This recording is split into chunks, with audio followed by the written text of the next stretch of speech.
Raider Nation, YouTube. I'm your host, Afakasi Raider. I'm going to turn this mic volume up loud a little bit. I got your boy Chitalinus with us, and I got two new guests down below. We got your boy Clark Arroyo. You've probably seen him active in quite a few of our chat feeds. He's asked me to come on the panel, so I thought I'd bring him up and let him share his takes. And for the first time, you got your boy down below on the far right, Ray, Savage Ray on Instagram. Does some Twitch streaming. So two new guests to bring us some content for the morning. So good morning to the nation. See Chris and Rebel leaving us some comments. A salute to you. Gang, how are we? Good morning. Good morning. Good morning. Good morning. How you doing? Well, it's good evening for me. It's what, 11 p.m.? Oh, yeah. That's right. The time frame. Yeah. For sure. Clark, how you feeling, brother? Good. I'm awake. That's good. I'm a night person, so yeah. I'm a night person. I usually work at night, so I don't do morning stuff. But you were special, so special. Oh yeah, special. Like special, not like a $20 hooker or anything, but like but special. Right. A $20. Trust you to make a joke about that. He's a food connoisseur and a women connoisseur. Which one do you like better? Well, food I get to take home and enjoy later. Women just like when it's over, it's time to go.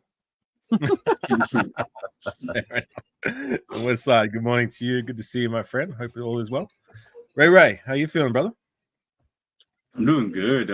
Got off of work about a couple hours ago. Just got home, just looking up, covering up a couple more stuff on the topic what we're going to touch up on today. But it's been a pretty good day. Work was pretty good, so happy to be here. Thank you for joining us. And it is, 2 days out from game time. First game of the preseason versus the Vikings. Salute to you, Space Beast. Good morning to you. Hope all is well.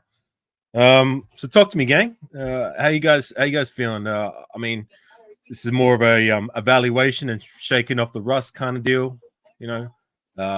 I for one am excited. I've earmarked a few players that I really want to see play and get some decent game time, and not just decent game time. I want to see them perform.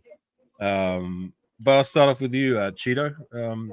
Anybody you're earmarking or keeping your eyes on to get some snaps and see what they can do?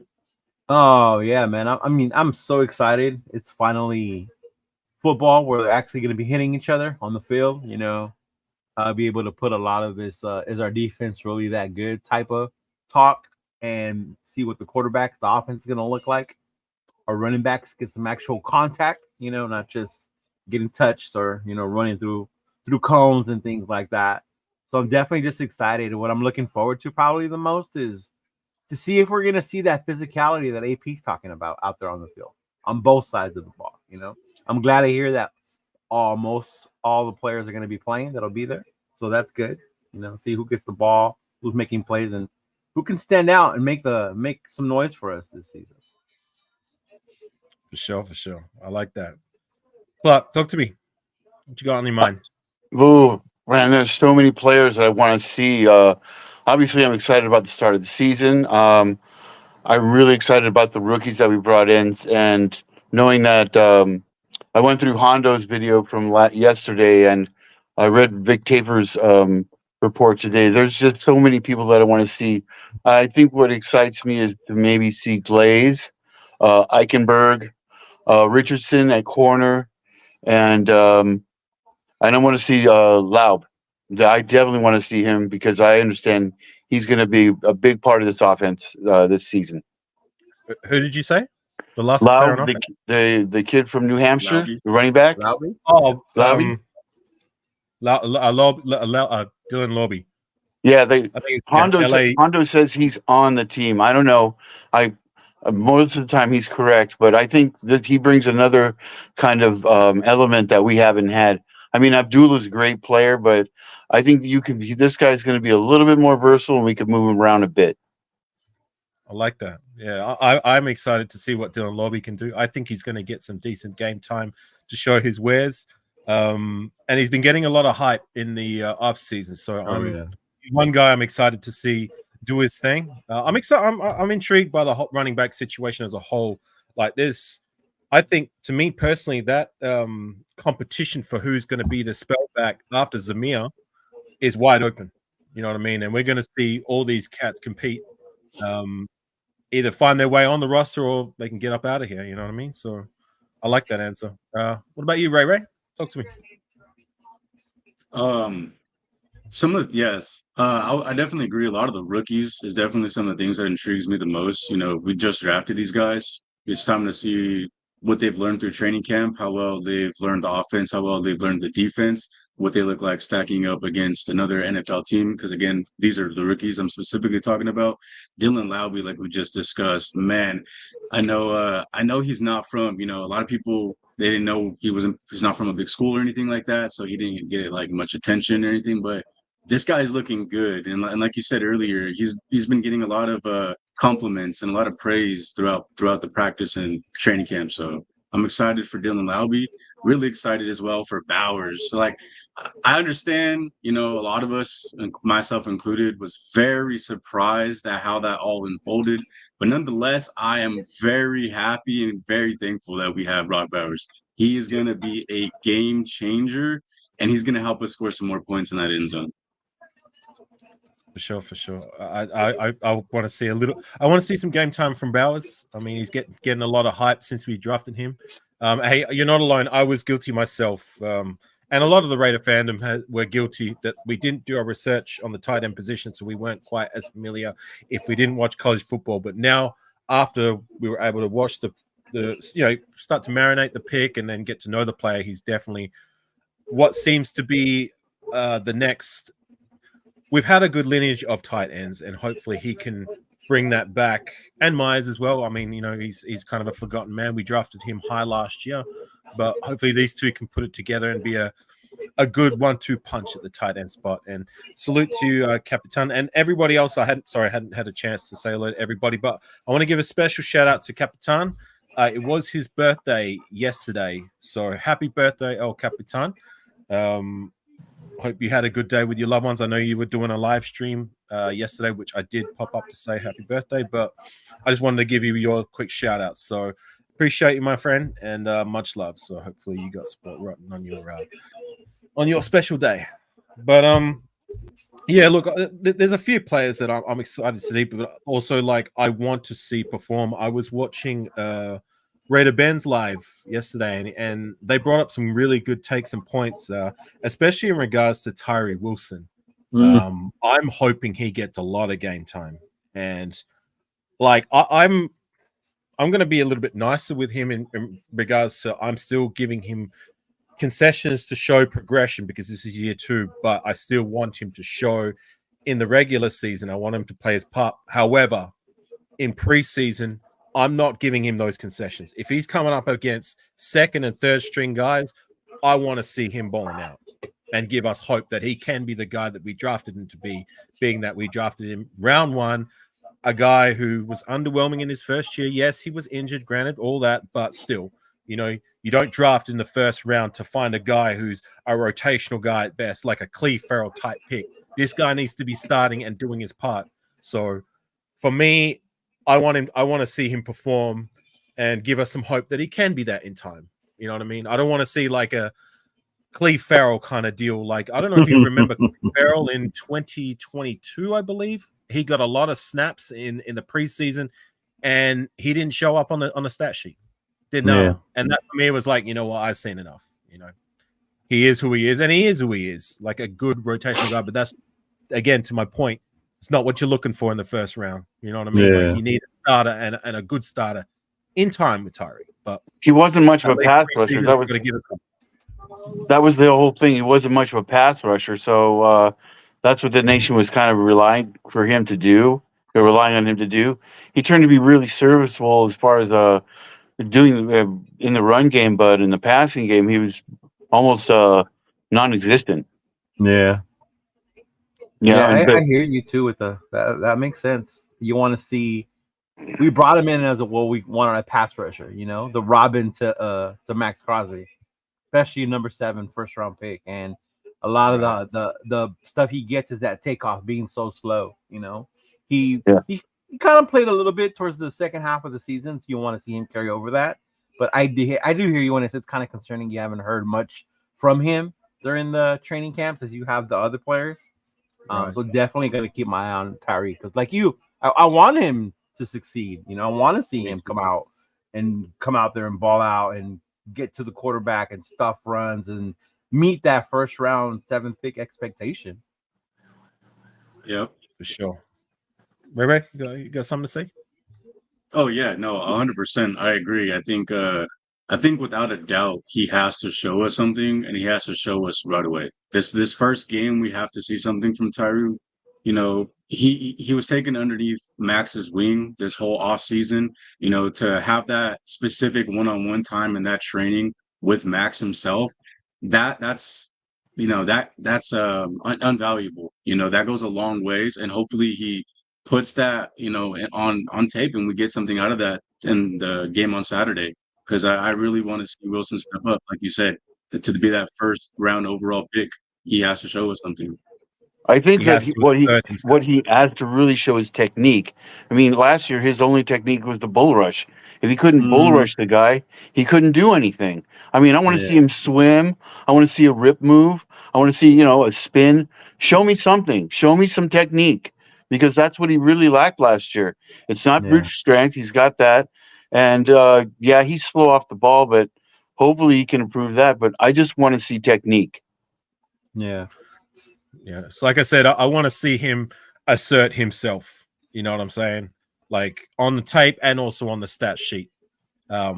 If not game one, but by the end of all 3 preseasons. So he gives us enough hope that he can be a good starter. Because I mean, we know what we have in the other starters. You know what I mean? And he's not taking snaps away from them unless like they need to come out for a breather or injury or whatever it may be. So, if he's starting, the only place for him really is that interior as a NASCAR kind of guy. But that's okay. You know what I mean? As long as he's doing his part, because, there's other guys that are getting some hype in camp, like, Charles Snowden, a guy who's been getting some hype.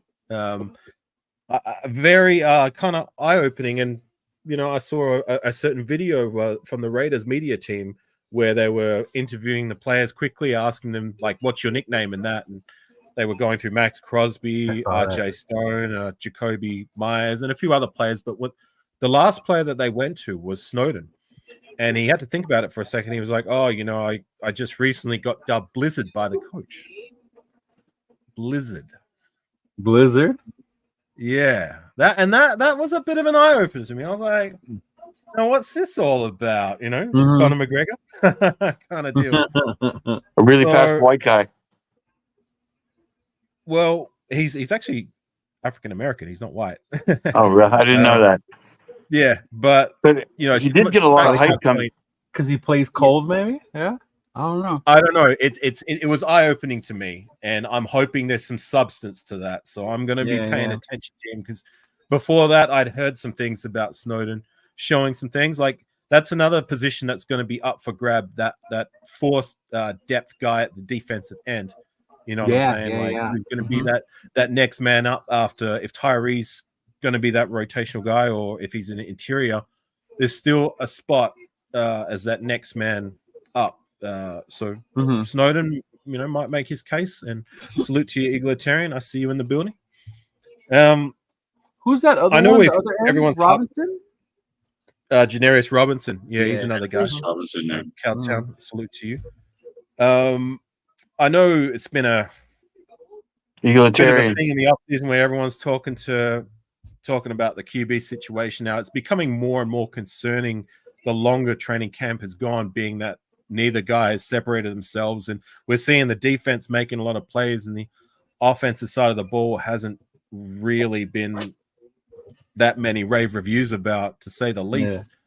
And I know that's something you wanted to bring up, Ray.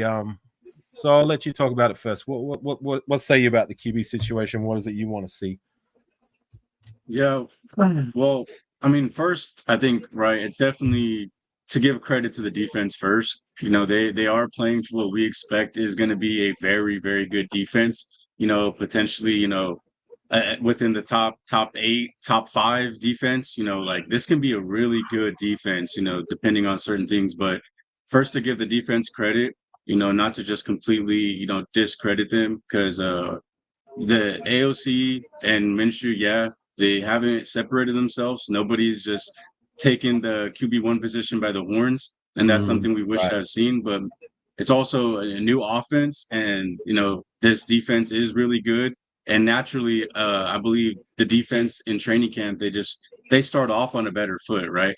So hopefully, even though we weren't able to see what we hoped to see, one of those QBs separate themselves and one of them clearly take that shot and just see certain plays that just like gives us some faith and some promise. I believe there's still that chance within these preseason games, right? So as long as we see that within this preseason, whether if it is Minshew, whether if it is AOC, I'll be happy. I just want to see some good, reliable, consistent quarterback play. And on AOC's behalf, if he's able to grow, this is going to be his second year. If he's able to have that leap that we hope he can have, then he might be able to be our guy. We have to give him a chance. We gave Carr 9 years. Just give O'Connell another year, right? Yeah. Just going to read out this comment here quickly and salute to Protect the Shield and Raider Paul, who's just joined the stream. D Menace, everyone else. I'm sorry I haven't gotten to your comments. So we're moving quick, but I appreciate you all. I'm just going to read out this one here by Cowtown Luda. Salute to you. We're in good hands. AOC 12 has an extremely high ceiling, and Gardner is a scrappy underdog gamer when the lights come on. Clark, what do you say about that? I really don't. I'm not familiar with Gardner. Gardner meets. Sorry. My whole thing is, I think this offense is going to be predicated on getting rid of the ball fast. I mean, basically, either one of these guys, the big thing is not to make a bad decision, not to throw the ball away. I think they can be run heavy oriented because let's face it, this team is going to fly by the quarterback play.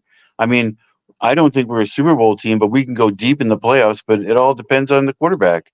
And I don't really have a preference, but AOC has a better arm, but Gardner Minshew runs around. So I don't know. Pick your poison.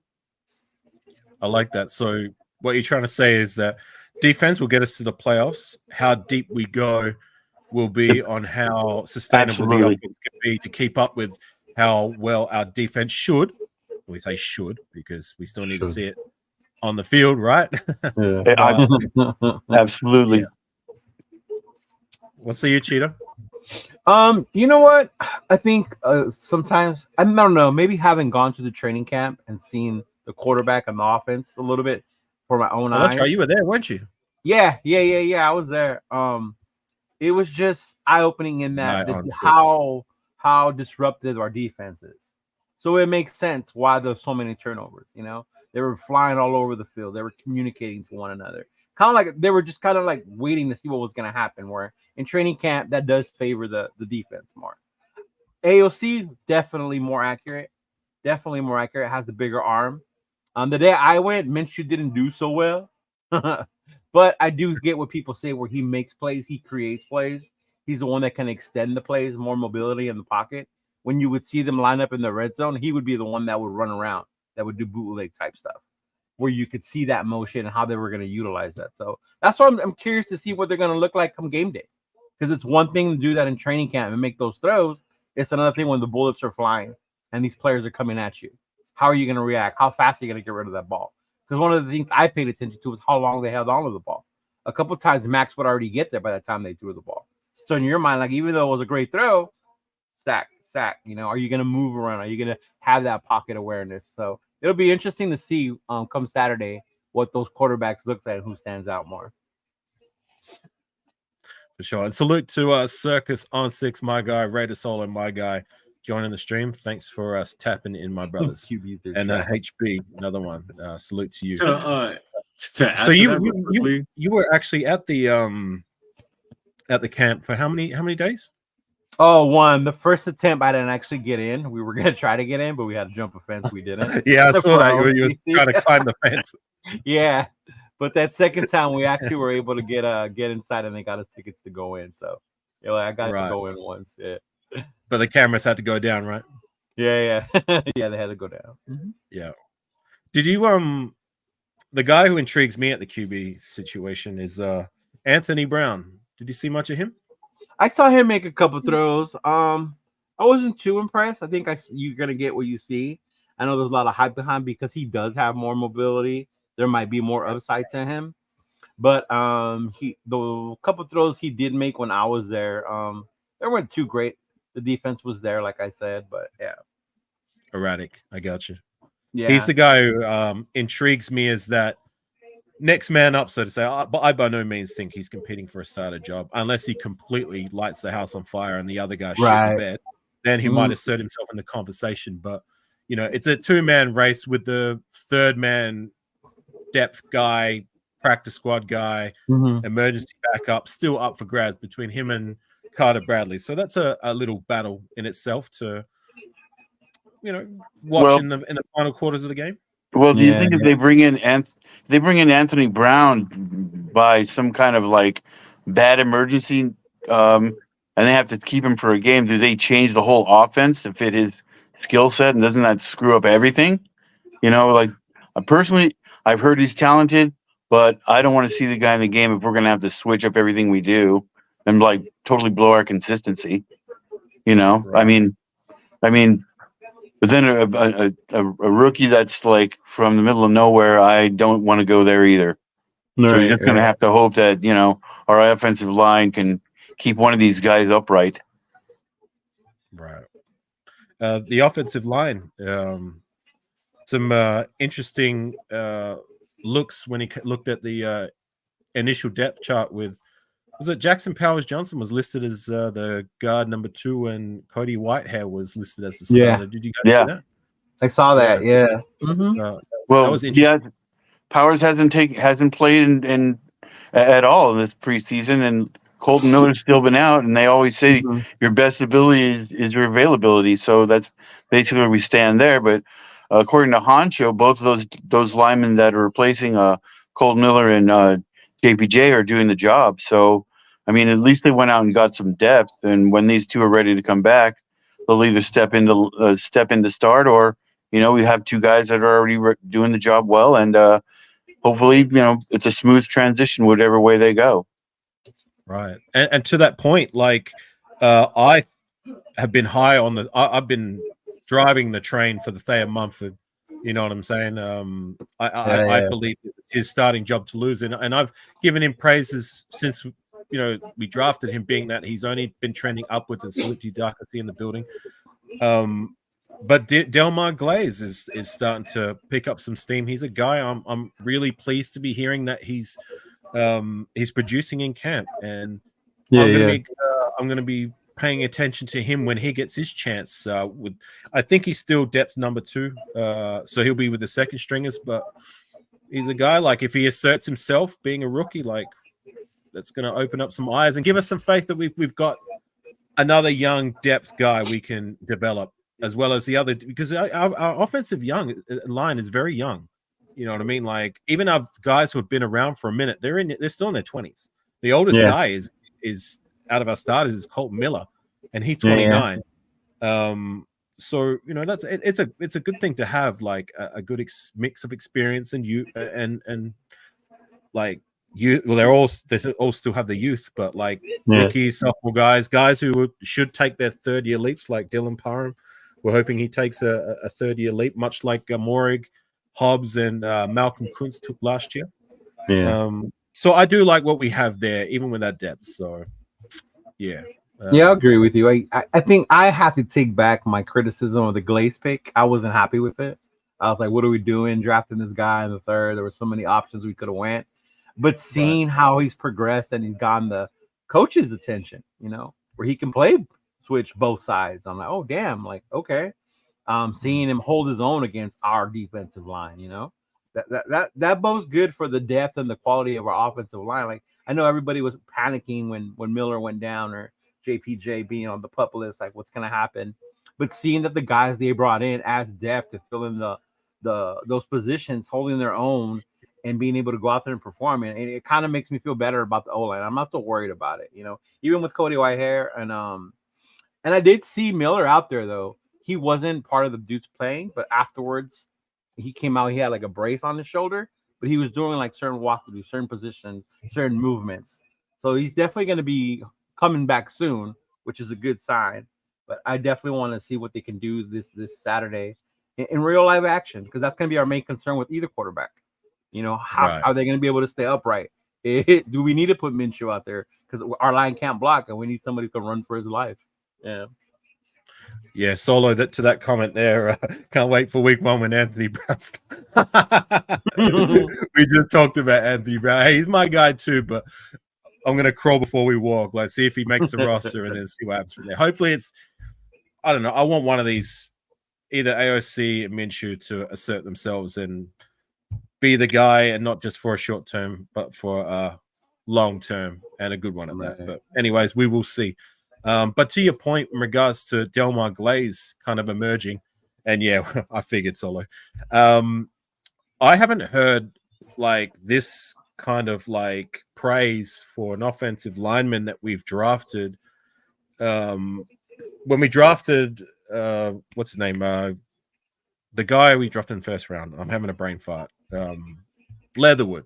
We drafted Leatherwood. We drafted like Brandon Parker. Even Cole Miller didn't really get much praise early days, like in camp. Yeah. You know what I'm saying? Like they just, and they're not expected to light the house on fire. Like, I did not want the young is going to take them to progress in that. Yeah, look, Colton Miller, a lot of people weren't too high on him his rookie season. Granted, he was nursing injuries, but he did pan out in the end. So I didn't think he was that great at UCLA. Honestly, I thought he was just average, but he proved me wrong. Thank goodness.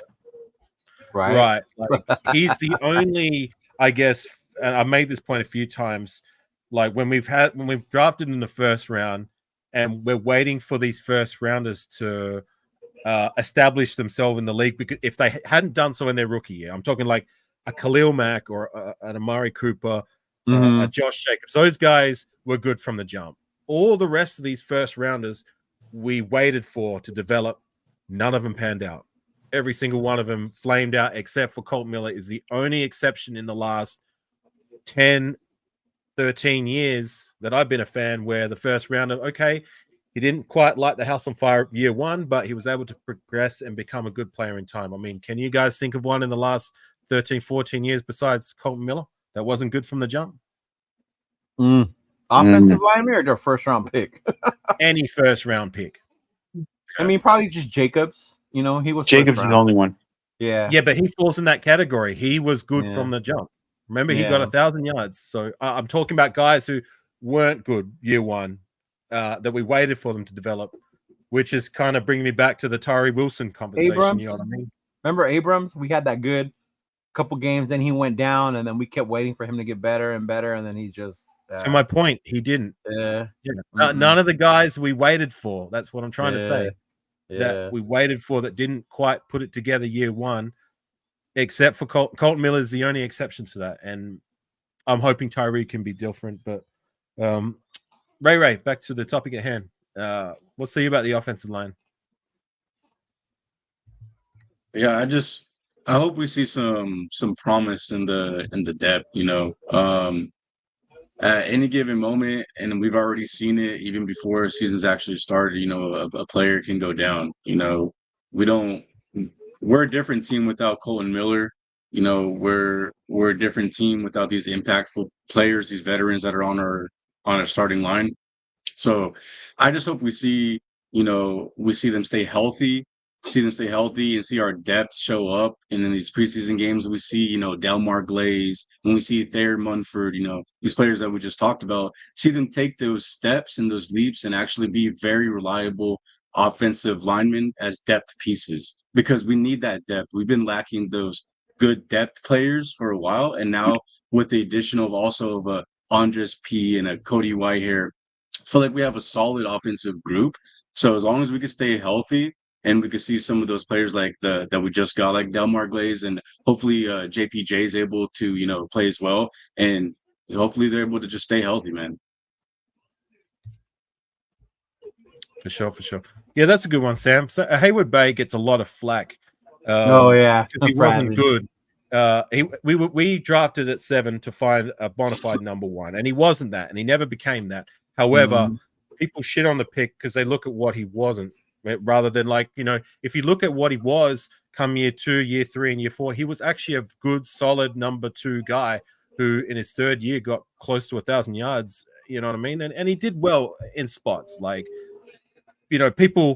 heard people shit on Hayward Bay, yet praise Cleveland Ferrell for not being a bust and being a decent player. Oh yeah, no, that was crazy. Yeah, they should have drafted Crabtree. A guy picked at 4th overall, and he never made it more than a depth guy at best. Who was a decent run stopper at best, still is a depth guy with other teams, and that's better than a Hayward Bay who was a solid number 2. Make that make sense to me. Yeah, neither one of those guys should have got picked where they got picked. They shouldn't, but it's to my point, you know what I mean? But anyways, salute to Lecky. I see you in the chat feed, my friend, Malola Lay, and everyone else. All right, well, maybe we'll switch the focus to the defense. The secondary is getting quite a bit of hype, and that's something I'm looking forward to see if they can match the hype, even with their depth guys. I'm high on Jack Jones and Nate Hobbs, but I want to see Jacorian Bennett, see if there's some substance to his praise in camp. He's a guy who's been getting a lot of praise, a guy I heavily criticized last season. So talk to me, guys. How you feeling about the no-fly zone as they're dubbing it? I want to see Palamau because I think he's got the size, he's got the speed. I just think he needs some more time, but Epps is playing pretty well, and he's not going to take Morgan's spot, but I think he's very intriguing. He's just coming into his own. He's only going to get better, and he's going to be something to be reckoned with. I'm excited to see him play. I think he's just an eyelash away from being in a starting role with maybe not somebody else, but he's definitely a top-notch NFL player. I just want to see him take that next step. Yeah. Yeah, I think with Palamau, the very least we're going to get that we've already gotten out of him is he's a very good depth guy and a special teamer. You know what I mean? And that's a big win considering this is a UDFA, an undrafted free agent. These guys, we're lucky to get any kind of production from any UDFA. Usually they languish on the practice squad. Maybe they might see some regular season play. Right. But if they can actually do something some of the time, that for me is a big win. And that's what guys like Palamau, guys like Masterson, that's what they do. You know what I mean? They're not starters yet, but they have the ability to start in a pinch. But all I ask from those guys is do something some of the time. You know what I mean? And that's what they do. Unlike there's guys that I'm paying attention to that I want to see something from this season. Otherwise, they can get up out of here. Guys like Christopher Smith, guys like Darian Butler just got cut. You know what I mean? A guy who got a lot of hype. Sincere McCormick is another guy who gets a lot of hype for what? You know what I'm saying? Yeah. So I want to see something from Byron Young too. Byron Young, another name who's getting quite a bit of hype, granted, but I want to see some substance. And a lot of what we said about Tyree, you can say about Byron Young. You know what I mean? He's a guy we drafted in the third round and did what last year? Absolutely nothing. You know what I'm saying? And I'm getting sick and tired of drafting these interior guys who are not even producing at depth guys. I talked about Palamau and Masterson, they can do something some of the time. Why can't these guys that we drafted in the last 3 years do something some of the time? I'm looking at Byron Young, even Nesta Silvera, a guy I like. Neil Farrell, who's up out of here. He's with the Chiefs, still ain't done nothing. Matthew Butler, another guy. What's he done? Nada. Tyree Wilson, we're picking him to be an interior guy. We're waiting for him to elevate to be a good starter. You know what I'm saying? I'm getting sick of it. You know what I mean? Yeah. We brought in, we had to bring in a guy, Christian Wilkinson, and we've got guys that nobody talked about last year in what's his name? Adam Butler, the Butler I do like, and John Jenkins, who are able to do some things some of the time and play very well and earn their contracts. Why can they produce And yet these young guys we're wasting draft capital on done what? I want one of these guys, two of these guys, hopefully to produce, elevate themselves in preseason against these second, third stringers, earn their spot on the roster. Otherwise, they can bounce. Well, they're all from big schools too. They're all from big programs. Exactly. So why can't they do something? Well, I think to your point, like it has a lot to do too with our coaching. Different now is different. So you've seen their growth a lot more. To what you were saying with our no-fly zone, you're definitely going to see that on fucking Saturday. The way I saw them on the practice field on Monday, like these dudes are ball hawks. They're going after all these damn balls. You're going to see more Palomar than we probably think we will.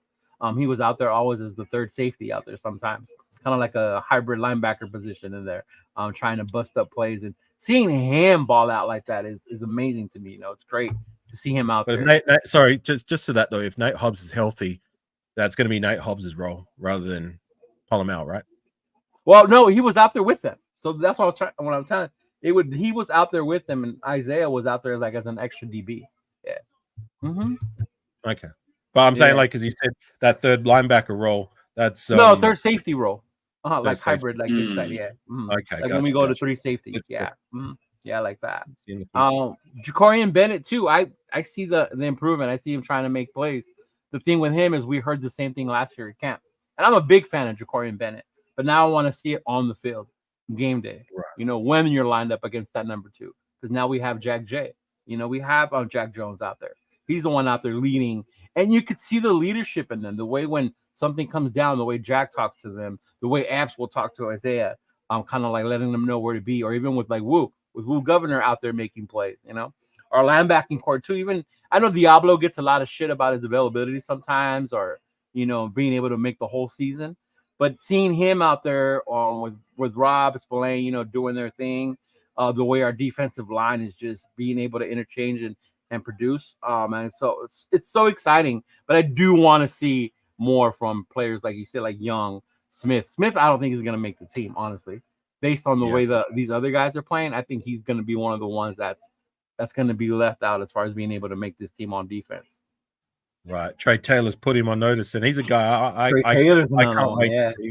But with Jacorian Bennett, like my biggest criticism of him, like, and I this is something I most definitely do not want to see from him this year, and I'm sure I won't. And salute to you, Nutty Raider Nate, I see in the building, is the whole jogging, like the lack of effort. You know, you're gonna take your licks in the secondary or at any position. You know what I mean? Even Nnamdi Asomugha got beat, you know, every other time back in the day. You know what I'm saying? But it's the effort that you give after the play to try and make something happen, to at least try and catch the player and bring him down. I don't want to see any more of those jogging incidents again where he's just letting the guy get away for another 10, 20, 30 yards. You know what I'm saying? For a guy with 4.3 speed, that's inexcusable.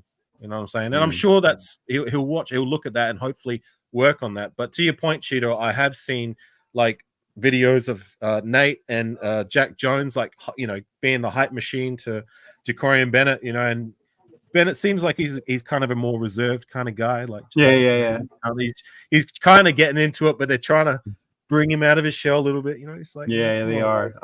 Show some personality and hopefully it'll translate to a better performance on the field. Yeah. But yeah, Ray, we'll say you about the no-fly zone. Ray? I'm sorry, I cut out right there. You good, man? What was it? What was the question? Sorry. How you feeling about the secondary? Oh, man. Well, according to all the training camps with how bad our offense has been looking, it's because of that defense, right? So I'm excited, man. This defense has showed a lot with the back half of last season. They showed a lot through the training camps. You know, I can't wait for everybody to take those leaps like we just talked about. You know, Jacorian. You know, we seen Trevon last year take a nice leap, and hopefully we could see him play up to that level again. Like Clark said earlier, you know, we have Epps. We also have Palomeo. So we have some really good players back there. And then with Jack Rabbit Jones, don't even get me started, man. He's quickly, I mean, so many Raider fans, and his right, he's became one of our favorites to watch and one of our favorites to root for because his personality, his swagger, his confidence, his energy, and like you said a second ago, it's infectious. You know, him and Nate Hobbs, they hype up Jacorian Bennett, you know, after plays or before plays, and it spreads through the team, it spreads to the defense, and when you have an elite, and I'm going to say a very close to an elite upfront D line that's going to start the pressure and have the type of secondary that we have behind them with Nate Hobbs and the step up that we should expect from Jacorian.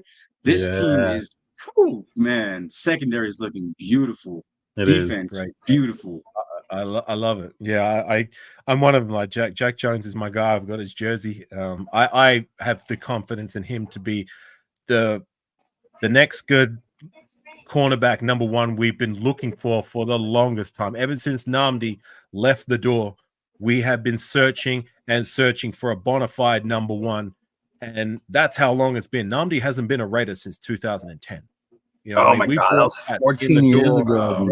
Whether we've been drafting them or free agents, and the closest, in my opinion, we got since then was David Amerson, but he was good for a minute until he got hurt. He came back. Amerson, yeah. You know what I'm saying? Like he kind of emerged the same way Jack Jones emerged. Remember the pick against the Chiefs? Like Dave Emerson did that first back in 2015, I believe. But anyways, back to the now. We've tried and tried and tried, and I, for one, have the confidence in Jack Jones to be that guy. And the other thing I like, and to your point, what you said, it's infectious, is that he loves being here. He loves, like you can tell by how expressive he is, how open to the nation he is, because we love him and we believe in him and we have all the faith in him. I don't think he got that with the New England Patriots. You know what I mean? Right. And he has a coach, you know, we all know his relationship with Antonio Pierce. There's no better person to keep in check his off the field issues that led to his demise at the Patriots here with us at the Raiders. So we also got to remember he was under Belichick. You know, that's oppressive. It's probably not going to go well with a young guy like Jack Jones, who obviously likes to show his swagger and show his game. He's not really a Belichick kind of guy. Yeah, no, not at all. That's not the Patriots. Yeah, so that's not the Patriots way. He's not a Patriot. It's a different culture. And DB's playing fast. Yeah, it's good to have. We've got very quick DBs. You know, we got DBs are safeties. We got you guys. There's two guys there with 4.3 speed. You know, what a Richardson's 4.3 speed and 6'3" frame. Right. That's man. Yeah, DCAM's playing good too. Yeah. Yeah. I like this comment here by Calta. We no longer have subcontractors and have a team playing for each other. AP fixed the culture and the vibe. The team reflects his leadership. Absolutely. Couldn't have said it better. You know, good comment. I appreciate that. I think what's surprising about even with Jack, I didn't anticipate, but his leadership role, like the way he's taking on that leadership role as that captain of that secondary, like the way he's going out there and commanding that with the corners, and and then you can see how it's going down to the rest and everybody else. Yeah. I think he's always had that confidence, and he's probably always been ready. He's just never been comfortable enough and surrounded by a coach or a group of people that have elevated him and let him feel that type of take upon that leadership role. Encourage him to be himself, because he's being himself, who he is. And it feels like when he was at the Patriots, he was kind of had a muzzle put on him, so to say. But here with the Raiders, it's not just him, like it's everyone. It's just that's one thing I like about AP is that he's opened the doors for players, you know, within reason, of course. Like, you know, don't fuck around and find out kind of thing. You know what I'm saying? Like, be yourselves as long as you can perform on the field. Just don't fuck up in a major way, if that makes sense. You know what I'm saying? Yeah. I don't want to see anything off the field like DUIs or going off the field. Don't start knocking. Going back Vegas. Well, you know what? When it comes to like scouting guys out, you have to make sure that you're going to give this kid all this money and you're going to stick him in Vegas. That's just a ticking time bomb. Some guys can handle it. Some guys just can't. I mean, you've had nothing your whole life, and all of a sudden you got all this money on you that, you know, you can go get the bling and you can go get those hoes. And, you know, now you're in the Sin City. I mean, how are you going to handle all that? Especially you're a country boy from the South. That's the whole culture clash if I've ever heard one. Yeah, for real. And Damon Arnett being a very classic Oh my example God, in our Arnett. short history in Vegas. I mean, You know what? But oh my God. he had so many warnings before they even drafted him, and they drafted him despite all that. Yeah. I Gruden have thought he gotten on could my fix him. soapbox about Arnett so many times, but I'm not going to do it again. I'm just going to make it short and sweet. Like, if us on the couch who have zero credentials when it comes to scouting football players could have seen at the time that it was a bad pick and we should not have taken a flyer on this guy, how is it you've got guys who are at the top of their game, which is why they're in the positions they're in, who thought it was a good idea to draft this guy? And they even said, what did they say? This is the most research we ever done on a player. Oh God. Yeah. Oh man. I'm scared. If that's the most research that they've done, I'm scared to see what it looks like when we don't do research. For real. Right. You know, and they do have private investigators who follow these guys around before the draft. I mean, there's no way he did not fuck up before the draft. They knew what they were getting. They just rolled the dice on it, and a typical Gruden pick. He just a really shitty talent evaluator. I mean, that's why he got fired from Tampa Bay. I mean, the talent was there for Arnett. It was the other off the field shit, and that was the part Gruden thought he could fix. You know, I can control that. I'll be able to manage that. And Arnett just went downhill, spiraled down. The motivation, like it was just wasn't there. And it's unfortunate with Arnett. If you've been keeping up with him, he has really slid into the depths of last I heard he's homeless, like he's on the street. You know, just did he finally end up homeless? He was homeless for a minute. I don't know if he's still there, but he wasn't doing good at all. But whatever, you know, that's history. I'll go to this one here by Sam Tanker. How many interceptions do you think our DBs will get this season? Anybody want to answer that? Ooh. I say between maybe 10. Yeah, 10, maybe 10. Yeah. You know what? That D line is going to disrupt things so much. I would have to say, like, I'm going to go out on the edge and say 15. That would be my high end. I didn't want to get too excited. Yeah. Well, I'm not. In this case, I'm an optimist. You know, I think that D line is just going to wreak havoc. It's going to cause bad throws, and we got the guys that can make a difference on the back end. I think it's just. I'm just really excited to see this defense play. Yeah, me too. Yes. What about the linebacker core? We haven't really. Seems like it's like the forgotten kind of position. Not really many people have been talking about it. There hasn't been too much hype there either throughout camp, like from what I've heard or seen. Well, maybe you guys will have heard differently, or I like I said, I was on Hondo's thing this morning before I got in here, and he was raving about Eichenberg, and he got a lot of bad rap about him in pass coverage, but it seems like he's kind of like a Spillane kind of guy. You know, you put him out there and see what he's got before you judge him. I mean, that was the knock on Spillane, and that's the knock on this kid from Ohio State. But from what I saw on tape, he was fine at Ohio State. What I heard about Tommy Eichenberg, and somebody in my chat feed brought it to my attention, who's actually a Ohio State fan who watches him game in, game out, rather than what we do. I mean, I don't know about you guys, but I've seen some of his highlights as well as the footage from that Rose Bowl game where he got the Rose Bowl MVP. But the knock on Eichenberg is that, like, when it comes to the block shedding, it's almost a wrap. Like, he's not too good at shedding blocks. It was just something he can hopefully work on to better his craft. I mean, all we're asking from Eichenberg year one, for me personally, is just be a decent depth guy, much like Masterson. You know what I mean? We've got 2 depth guys there. If we can find a third, cool. Well, you know, once he gets fed and he gets on an NFL weight program, that could change. You know, right? You know, once you're getting fed 3 straight meals, and you got a strength coach who's yelling at you in the weight room, that could possibly change. I mean, it just might be an upper body thing.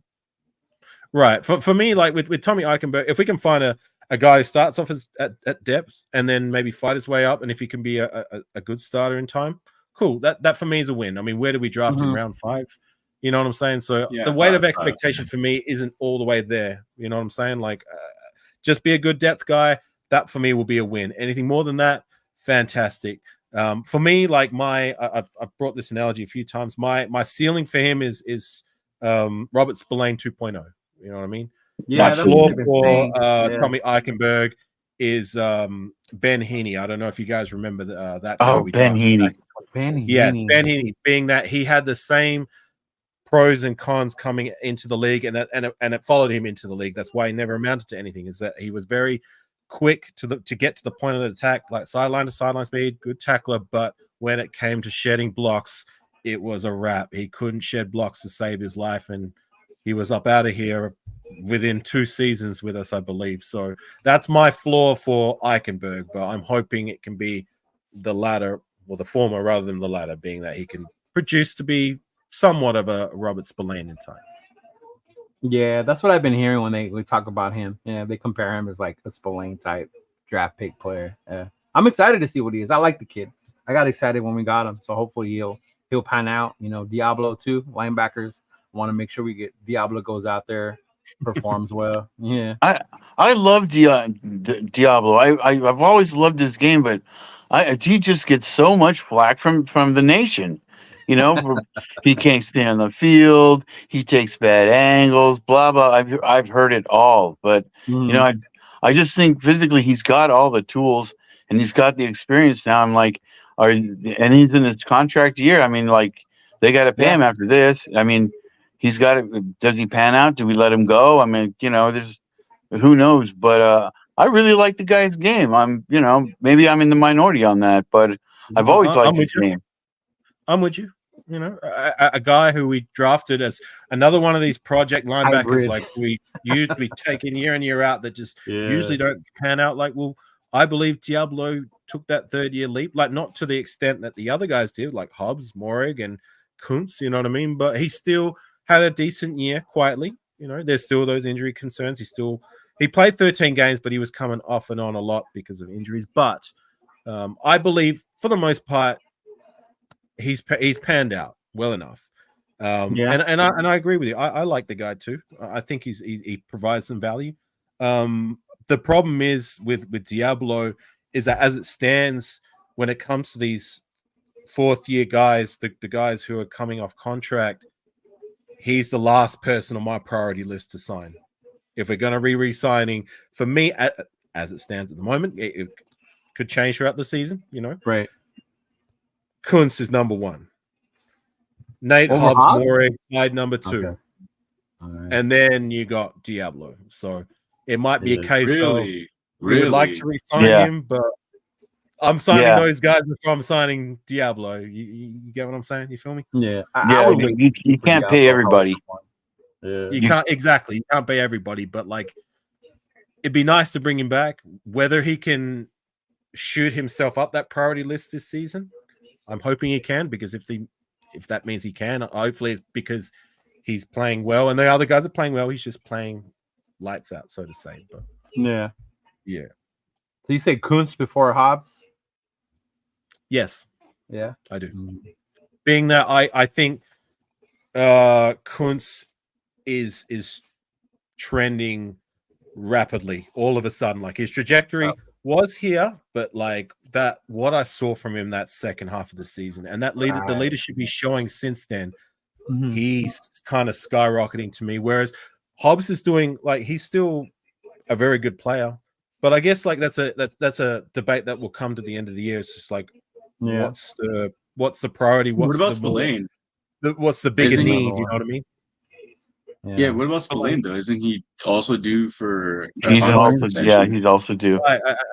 Another thing to take and consider. He's the only true, I guess, established linebacker that we have on our. Yeah, he is. Yeah.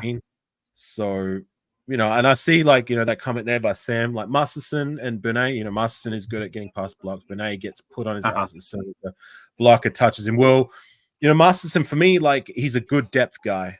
And that's all we need from him. Like, he can start in a pinch. He provides on special teams. He makes some plays some of the time. You know what I mean? Can he be more than that? Max Crosby is hyping him up to be that. But Amari Burnett, we were talking about, like, guys who need to establish themselves. He's a cat that needs to emerge and show some flashes in preseason. Otherwise, he's another player that can go. You know what I'm saying? Yeah, Like, another safety, hybrid safety kind of guy. You know. Yeah. you know, I'm not giving these guys any more. Like, I'm giving you concessions to show something, but you better show something when it comes to these second, third string guys, because I'm sure there's guys that some of these undrafted free agents, like Amari Ferrari. You know what I mean? What can he do? Can he show more substance than Amari Bernay? If that's the case, then why don't we keep him, Ryan? You know, why didn't we take Taylor Muse? Oh my God, Tanner Muse. Tanner Muse. Another one. Remember he got the cut on his birthday. Remember that? Oh my God, yeah. Yeah, but you know he did play pretty well for the Seahawks. I think that goes with coaching. Guy. He ain't done nada. I think it has to do more with coaching. You know, they got what they could out of Tanner Muse, but yeah, he was just God. Well, he was at the time we cut him. He was outplayed by that UNLV cat that we had on our roster, who I liked for a minute, Javin White. Remember? Yeah, Javin White. Yeah, that's right. Yeah, and if it wasn't for the fact Javin White got injured, he would have played more predominantly. But unfortunately, he never really established himself with us. But that's even further to the point. Like, he outplayed the guy we drafted. Yeah, you know, Gruden just fell in love with those Clemson players. Oh my God, he wanted to bring them all. Yeah, right, right. Which even turned out besides Hunter Renfrow, right? Oh my God! Can you think of any? I'm trying to throw a name. The running back ETN. I mean, but for us, it was just Renfrow from Clemson. Yeah. No, yeah, I'm talking specifically for us. Yeah, for us, it was just Renfrow. Yeah. And even that was limited. You know, look at right now, he's not even playing. He's not even in the league right now. Mm-hmm. Not anymore, but like you know, what we got out of Renfrow for a guy we drafted. Where was he? 5th round pick. For what? When we drafted Renfrow, he was a 5th round pick. Right? 5th? Was he 5th or 3rd? Because Max was 4th. Sure. Max was he was picked after Max. Oh, so it was 5th then. Yeah, I'm pretty sure it was 5th. Mm-hmm. But like, just perspective, okay? I know it didn't end well, and it didn't go too great in his last 2 seasons with us. You know what I mean? He's still a free agent. He hasn't been picked up by another team, so I think there might be something more to what we know about maybe the injuries. Yeah, the kind of made it unsafe from return or whatever it may be. But in terms of like, this is how I like to look at things when Raider careers are over. You know what I mean? I like to look at the whole story rather than just the ending and that being the full stop. You know what I mean? Like, which Waller comes did with Renfrow and with Waller.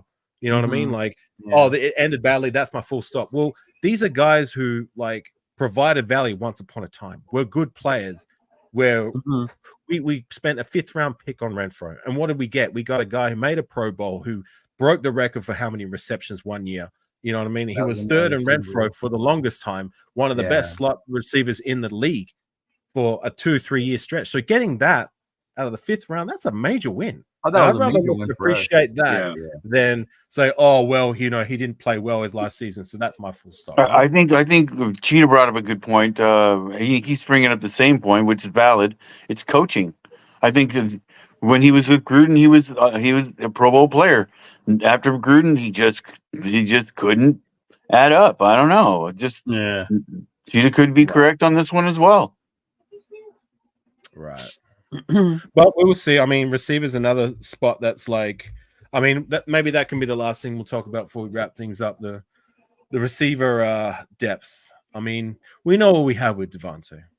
We even know what we have with Jacoby Myers. You know, a guy who established himself last year as one of the better, you know, number 2s in the game. Surprised me and a lot of other folks. After him, like Trey Tucker, I mean, he's the only guy who's really like, you know, he's going to make this roster, but like word from camp hasn't been pretty for the last couple of days with Trey Tucker. The rest of those spots there are up for grabs. Like, you know, that 4th, 5th, if we carry 6 wide receivers, like, you know what I'm saying? Like, well, they're gonna keep Wilkinson, and DJ Turner's been getting a lot of play. Oh, so DJ Turner, we're gonna keep. DJ Turner, I believe, we'll keep 100%. So basically, there's only one spot open. There's only one other spot open for corners. You know, because our safety position is pretty locked up. Well, I like think that kid Wilkerson, man. He was making some good catches out there. And then I always remember the chemistry he had with AOC last preseason. So they definitely have like a little connection, a little bond between those two. So I would love to see that kid get more play and more opportunity to play. Yeah.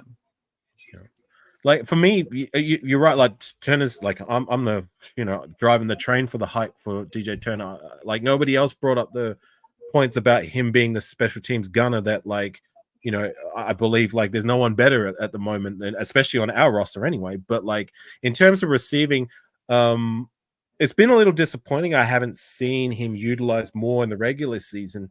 Being that I remember 2022 preseason, like against the Vikings of all teams, when we played them, like, he caught he had 5 or 6 receptions, one of which was on a dig route, which he burnt the guy and the defense along the sideline and ran for like a 30-yard touchdown. And that gave me shades of Jacoby Ford. You know what I'm saying? Like the way he's built, the way he ran. You know what I'm saying? Like, I'm not saying he's Jacoby Ford. That's not what I'm trying to say. I'm just saying that particular play. But like, I know what he is on special teams. I just want to see him kind of establish himself again at wide receiver. And if we need someone to come in a pinch to be that 4th, 5th depth guy, again, like I said about like Masterson and Pollard, just do something some of the time when your number is called, because he's not going to be that. We've got Devontae and Jacoby Myers. If healthy, they're going to get the reps. So you got Brock Bowers, Michael Myers, and these dual tight end sets if we're going to utilize them. So and don't forget Harrison Bryant. Don't forget Harrison Bryant. Harrison Bryant, a guy who tight end. He's going to have competition though in that. What is it? Gantz? Gentry? Is that Gentry? Gentry, yeah. Is Fotheringham still on our team? He's on the team, but I heard that he's fallen really down far on the depth chart, and he's not getting any reps with the first team against the first team D. He's playing against guys that are second and third string and just looking average at best. Well, yeah, I mean, look at the catches that Bowers and Mayer are making. Those are good catches. Yeah. Ooh, that catch that Michael Mayer man. Oh my God. That was amazing. He was looking good. At first, for a second, I actually thought it was Brock. Like the way he went up and caught it. Yeah. And then the way he comes down, I realized he was bigger. I'm like, oh, that's Big Mike right there. Yeah. Like, that's how he was looking, even though he's a bigger frame and he plays more of a bigger tight end, style. He looked like a clean receiver out there going up, grabbing the ball and coming down with it. He looked clean. And that throw was actually made by O'Connell. I actually got to see that. That one was there when I saw it on Monday. I was like, damn, I wish they would let us record. And then I saw they actually put that video out. I was like, oh my God. I would love to see a formation with Bowers and Harrison Bryant out there playing tight end and put Michael Meyer at fullback, like really crush it down their throat. I mean, Myers getting a head start and get on block on somebody, that could be kind of beautifully scary. Yeah. Or even that, but switch put Bowers in the back. Bowers in the back. Yeah. Yeah. But Bowers can line up in the slot also. Like Bowers can be the one that can line up in the slot the way Waller used to. Yeah. You can motion him out there and just like take him in motion is just a thing of beauty and just just motion him. I'm actually glad you mentioned that. Yeah. There's something I want to ask you guys. Sorry, go ahead. Go ahead. No, you go ahead. Go ahead. I just want to ask real quickly. Now that I think about it, how much game time do you want to see from Brock Bowers, or do you want to only see spurts and just save him for the regular season? You know what? Right now, with how they're splitting time with AOC and with Minshew, I kind of want to see them have either a series or two with both. Just to see what they're going to be out there. Not just have say what AOC's playing the first part, have them with him, and then have O'Connell have the second tight ends and stuff like that. Like, be able to see what they're going to look like with both for right now. Yeah. Okay, I got you. What about you guys, Ray, Clark? Yeah, I want to see Bowers played a good amount. I definitely don't want to see him, overused and show our hand a little too much at what he's capable of doing. But I do think getting him in there and like Cheeto was saying, getting him those reps with both of the quarterbacks, I think that's going to be very healthy and useful for us.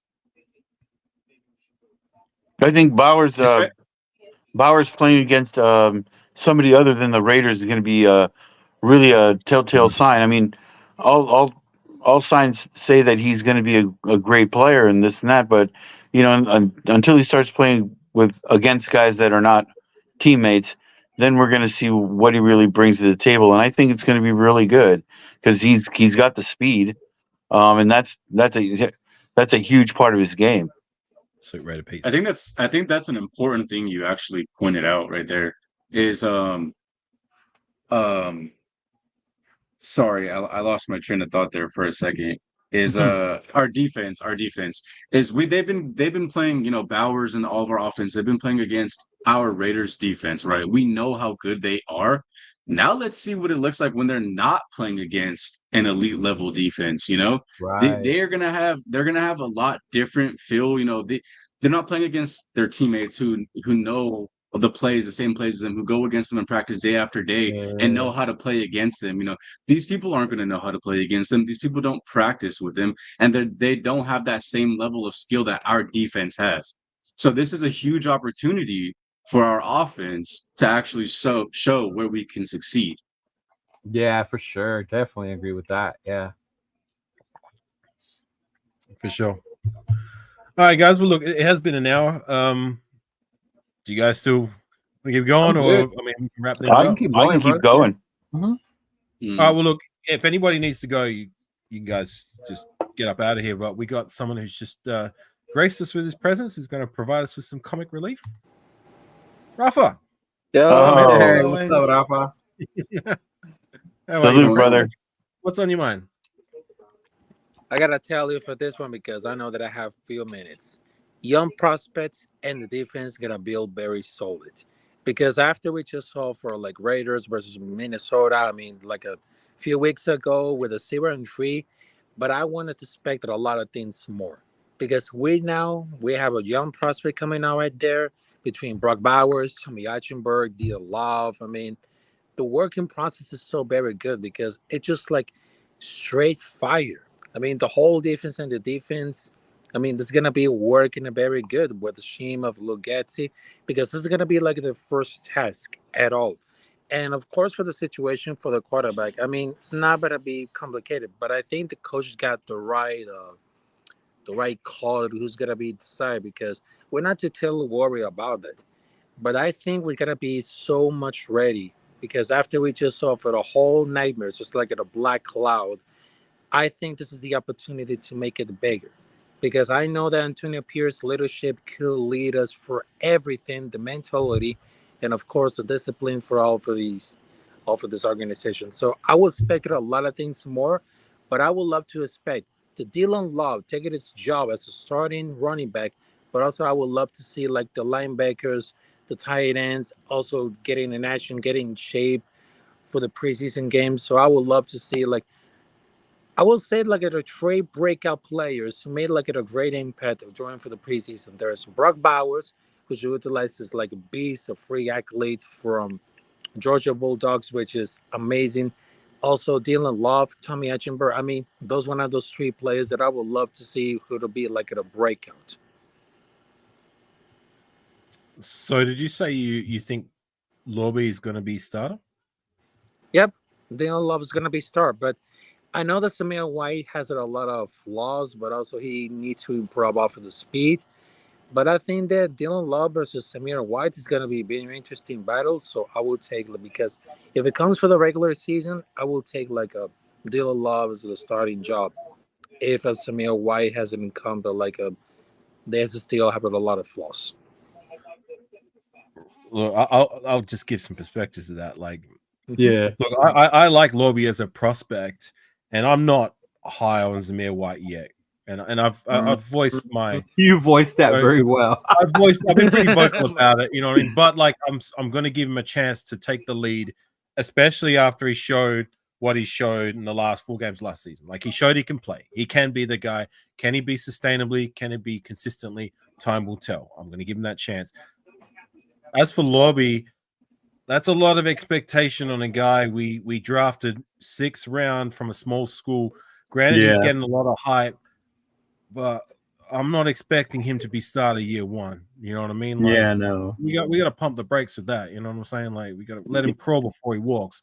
You know what I mean? I will. And He's going to face that NFL speed, and there's nothing like that. right, we've got it. Like, and to your point, Clark, as well. I wanted to say this when you were talking about like Bowers and Mayer. Like, you know, I agree. Like, you know, there's a lot of hype with Brock, especially with Brock Bowers, and it should turn out.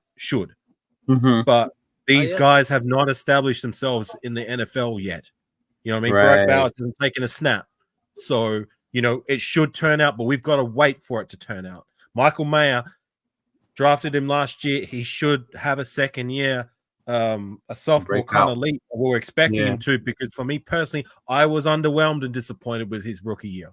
You know what I'm saying? Like, we've drafted cats later than him in previous years who showed me more. Granted, there was other factors like the quarterback play, the coach. Yeah, I was going to say, yeah. I get that, but still, it's to my point. You know what I mean? Like, we're waiting for Michael Mayer to establish himself as well. Michael Mayer was getting schooled as a blocker for the first part of the season. I mean, right. he was getting ragdolled out there. That's something that he was able to. I was impressed with him with, like, his blocking. I noticed was getting quite good towards the latter half of the season.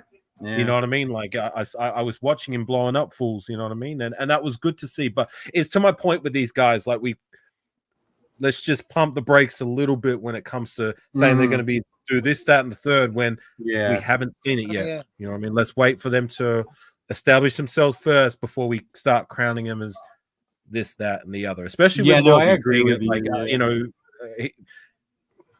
I like Lobby, but to say he's the CMC 2.0, like, let's relax.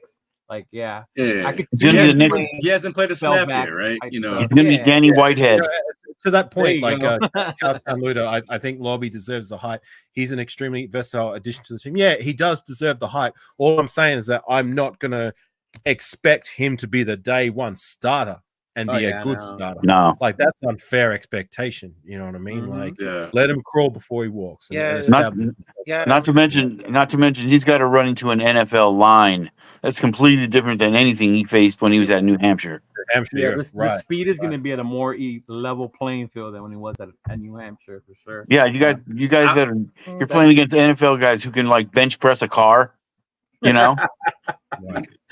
Yeah. So, like I said, just give him a chance to get up to speed first, and I'm sure he will in time. But I'm not going to expect him day one start, off you go. You're expected to be the lead guy and do well at that. Like, that's you know, mate. We might be expecting that from Brock Bowers. You know what I mean? Considering what he did at a very elite level he played at in college. But like with Dylan Lobby, let's just give him a chance first. You know what I'm saying?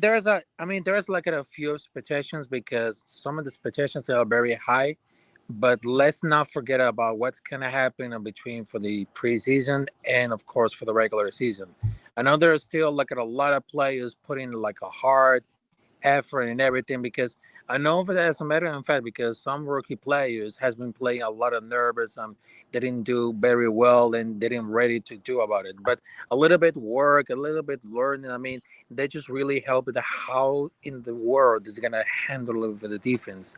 Because right now it seems like I feel exactly like with the players right now, because if you're a young prospect, you had to learn exactly the point. You had to learn exactly how the good and bad points to make it right. So I just wanted to tell her about it. I'm gonna head out right now, but I just know that I have a few minutes because I'm gonna celebrate my birthday at the best. So salute to everybody else. Salute to the gang. Yeah, go celebrate. Afakasi, Linus, Ray. Salute to you. Peace out. Ralph out. So have a good one, nation. You too. Karate chop on the way out, Rafa. Yep. All right. Take care, Rafa. That's my guy. All right, gang. Well, any other takes before we shoot up out of here? I got one thing. Okay, I've been playing with this in my mind. Okay, this has nothing to do with this season. Who do you draft next year, number one? I say wide receiver. Wide receiver? Yeah. Oh, I don't know. It depends I think it's how too our early to quarterbacks tell. look before I say anything but quarterback. I think it's kind of hard Yeah. Yeah. I'll give you. Look, I agree with that, but I will give you an answer like as it stands now in terms of like we got to start building for the future. I'm going to agree with you there, Clark. You know, wide receiver could be a spot we could go. Being that, look, Devontae is Devontae until proven otherwise, but we're going to have to start prepping for life after Devontae. How much more time do we have left with him? We will see. Yeah. But I want to prepare for that. And we're gonna have Myers he's gonna demand some money after this season. If he plays the way they're hyping him up. Right. Well, we will see. You know, can he be? He just came in Can last he year, be though, a right? worthy? He was in on a 2-year deal. Be a number one. You know what I mean? Like he was great as a number two, but is he a number one? That's a question that maybe we'll get more answers this season. But another answer I'll give you, Clark, is left tackle. We're really going to need to start making investments or an investment that for life after Colton Miller. Like, how much more time do we have left? You don't think Glaze would be able to fill that off of Afakasi if Mumford stays at right, or vice versa? I liked Mumford's tape at left tackle myself. I thought he was way more effective as a left tackle.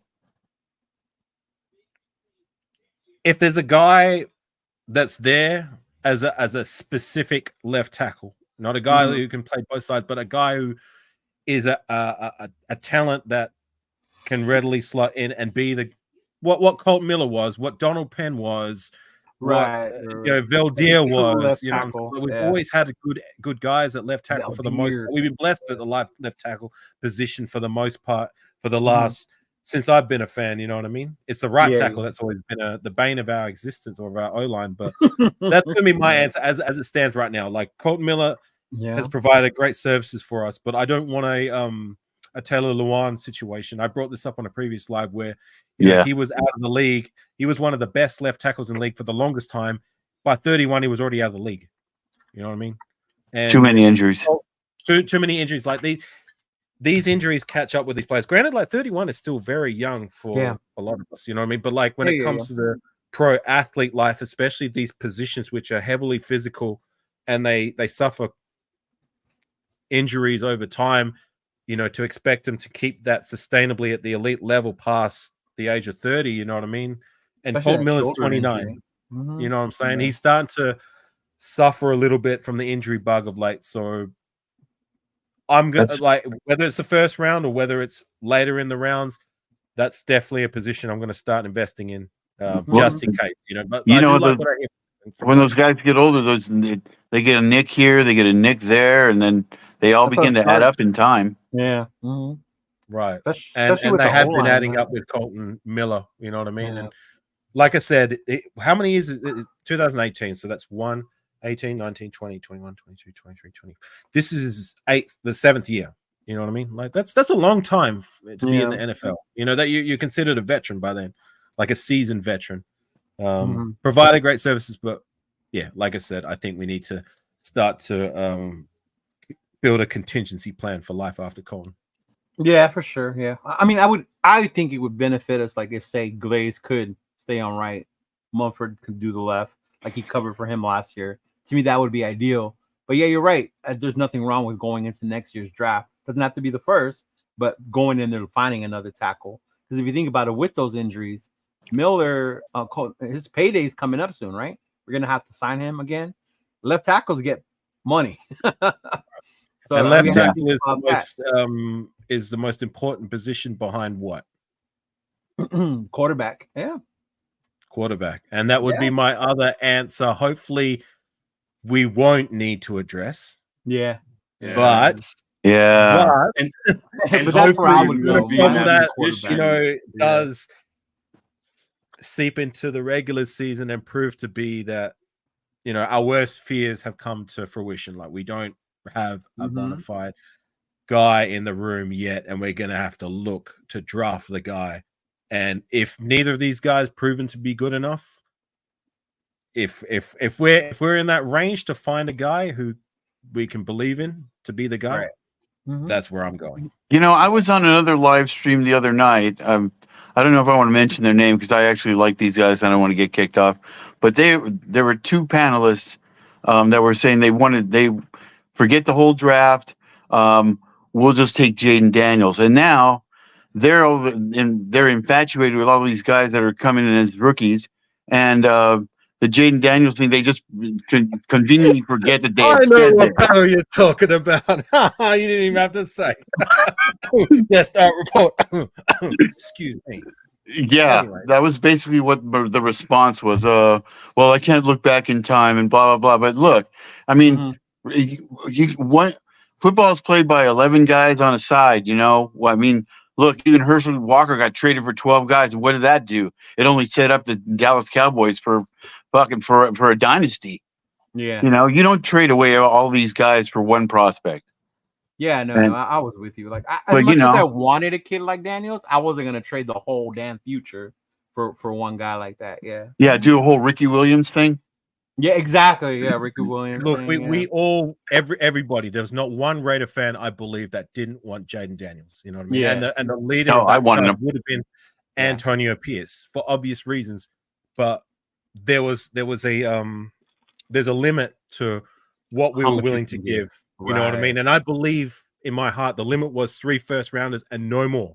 You know what I mean? That's my very reluctant No, ceiling of And what even I was that willing. was I low, think yeah. they were No. even that Yeah, bounty. yeah, And salute to you, Rated Tom. yeah. But I think that was the very like if we have to, so be it. And if it was any more than that, which I believe that's what they were asking, considering that it was Washington, I believe. Was that the team at number 2? Yeah, that was Washington. yeah. They're a quarterback needy team. So Yeah. you know, why would they give up the chance to take who they believe is the Exactly. future of their franchise when the position of need and give it to somebody else? You know what I mean? Even, you know, so that's why they were asking for more than 3 first rounders, which was most definitely like a That bridge was a too lot. far. You know what I mean? Yeah. Yeah, that was Way a too lot. Would you guys been happy though if Michael Penix would have been there at 13? Would you guys have wanted to take him? The way it was falling at the draft, I would have. I would have been cool with Michael Penix at 13. Yeah. Yeah, but who would have thought that? Who would have thought that he got drafted right after Cousins signed for all that money? It's just like Right? That was so that- shocking being a man. When they called that out, Nobody saw Atlanta, that. I saw Man. that they took Penix. I couldn't believe it. Yeah. well, yeah, who knows how that's going to work out? But I wasn't sold on Kirk Cousins and his Achilles tendon at that age. So maybe they know something we don't. But why would you pay him so much money Yeah, they and then turn paid around and draft the him kid? so much money. It's honestly, in a weird way, it is still a smart Check inbox. business move, and for the longevity of the team, okay. you know, Kirk, you know, let's just say he has 2 years, 3 really good, you know, of his best years out of those 4 years of that contract. After that 3rd year, you know, that could be probably Michael Penix's time where they'll put him in, and then they're still going to have him for a long period of time, you know. Well, and Penix will be by the time Kirk Cousins is done, Penix will be like close to 30. Hey, but for quarterbacks, I mean, that's still not that old, you know. Yeah. And Without the if bang he on can his body. Yeah. yeah. Yeah, but still those 2 ACLs. I don't know, man. 2 ACLs and a shoulder injury. That's a lot. I don't care. I don't care if you're that would've been a 18. risk. Yeah, but Yeah, I mean, but- I think I would have felt good going into this season if we had drafted Penix at 13. I wouldn't have been mad. Yeah. I think it would have been an upgrade. You know, really, but but I think if it's not AOC, we're in deep shit. I mean, even if it's Minshew, you know, whoever gets it done, whoever's gonna get it done, Right. go out there, I lead the think they're damn both team. capable. Yeah. I'm just sick of losing. Yes, no, yeah. I'm sick 100%. of walking to the bar and everybody Wait, making wait, fun of me. I think they're both capable quarterbacks, like we said earlier, in their own rights in different ways, right? We Their know own strengths. Gardner Minshew's streaks, their own strengths. We know Gardner Minshew has the ability to break out and scramble and keep the play alive. And that's huge. We also know Aiden has a better arm and is more accurate. So they're both gonna make plays and look for plays differently. But I personally still have faith whichever one of the quarterbacks actually gets put out there and stays for the rest of the season. I'm still gonna have more faith in them, the quarterbacks this year, than what I did last year. And if from last year, if we were able to go 8 and 9, I think we hit the 10+ wins. Yeah, That was a very high ceiling though. With what we were, I don't know. There was, I mean, some of us had unrealistic expectations and thought we were going to get this, that, and whatever with Jimmy G. I was more reserved with my expectation with him, but I didn't imagine it would be as bad as what it was last year. And Brian friggin' Hoyer. Well, you know what? And it was Josh McDaniel was so convinced that Tom Brady was going to come, and then when that didn't happen, they went into panic mode. They went into panic mode and signed Garoppolo, which as soon as I read that and heard that, I was like, that's it. Season's over. The guy's crap. With it. Can I just pause the live real quickly? I have a guest backstage. Do you need to hold up for a minute or give us a thumbs up if you want? All right, I'll give you a minute. Oh, thumbs up? Okay. Well, we got your boy, Raider Critique. What's good, my man? Yeah. Hey, what's up, bro? Hell yo. What's happening, y'all? I would have thrown out the invite earlier had I known you were not at work. Yeah, well, no, I'm not working today. Not today. Oh, Not man. today. But I was out and about, and I saw that you were going live, and I was like, I haven't done a pregame video. I haven't even said shit about this season yet. Hell, this would be a perfect time to get on here and say something. Hell yeah. Come and chop it up with us, Critique. My man. Yeah, that's good. Awesome. I'm glad you're here. All right, talk to us. What's going on? Well, thanks for having me, for one.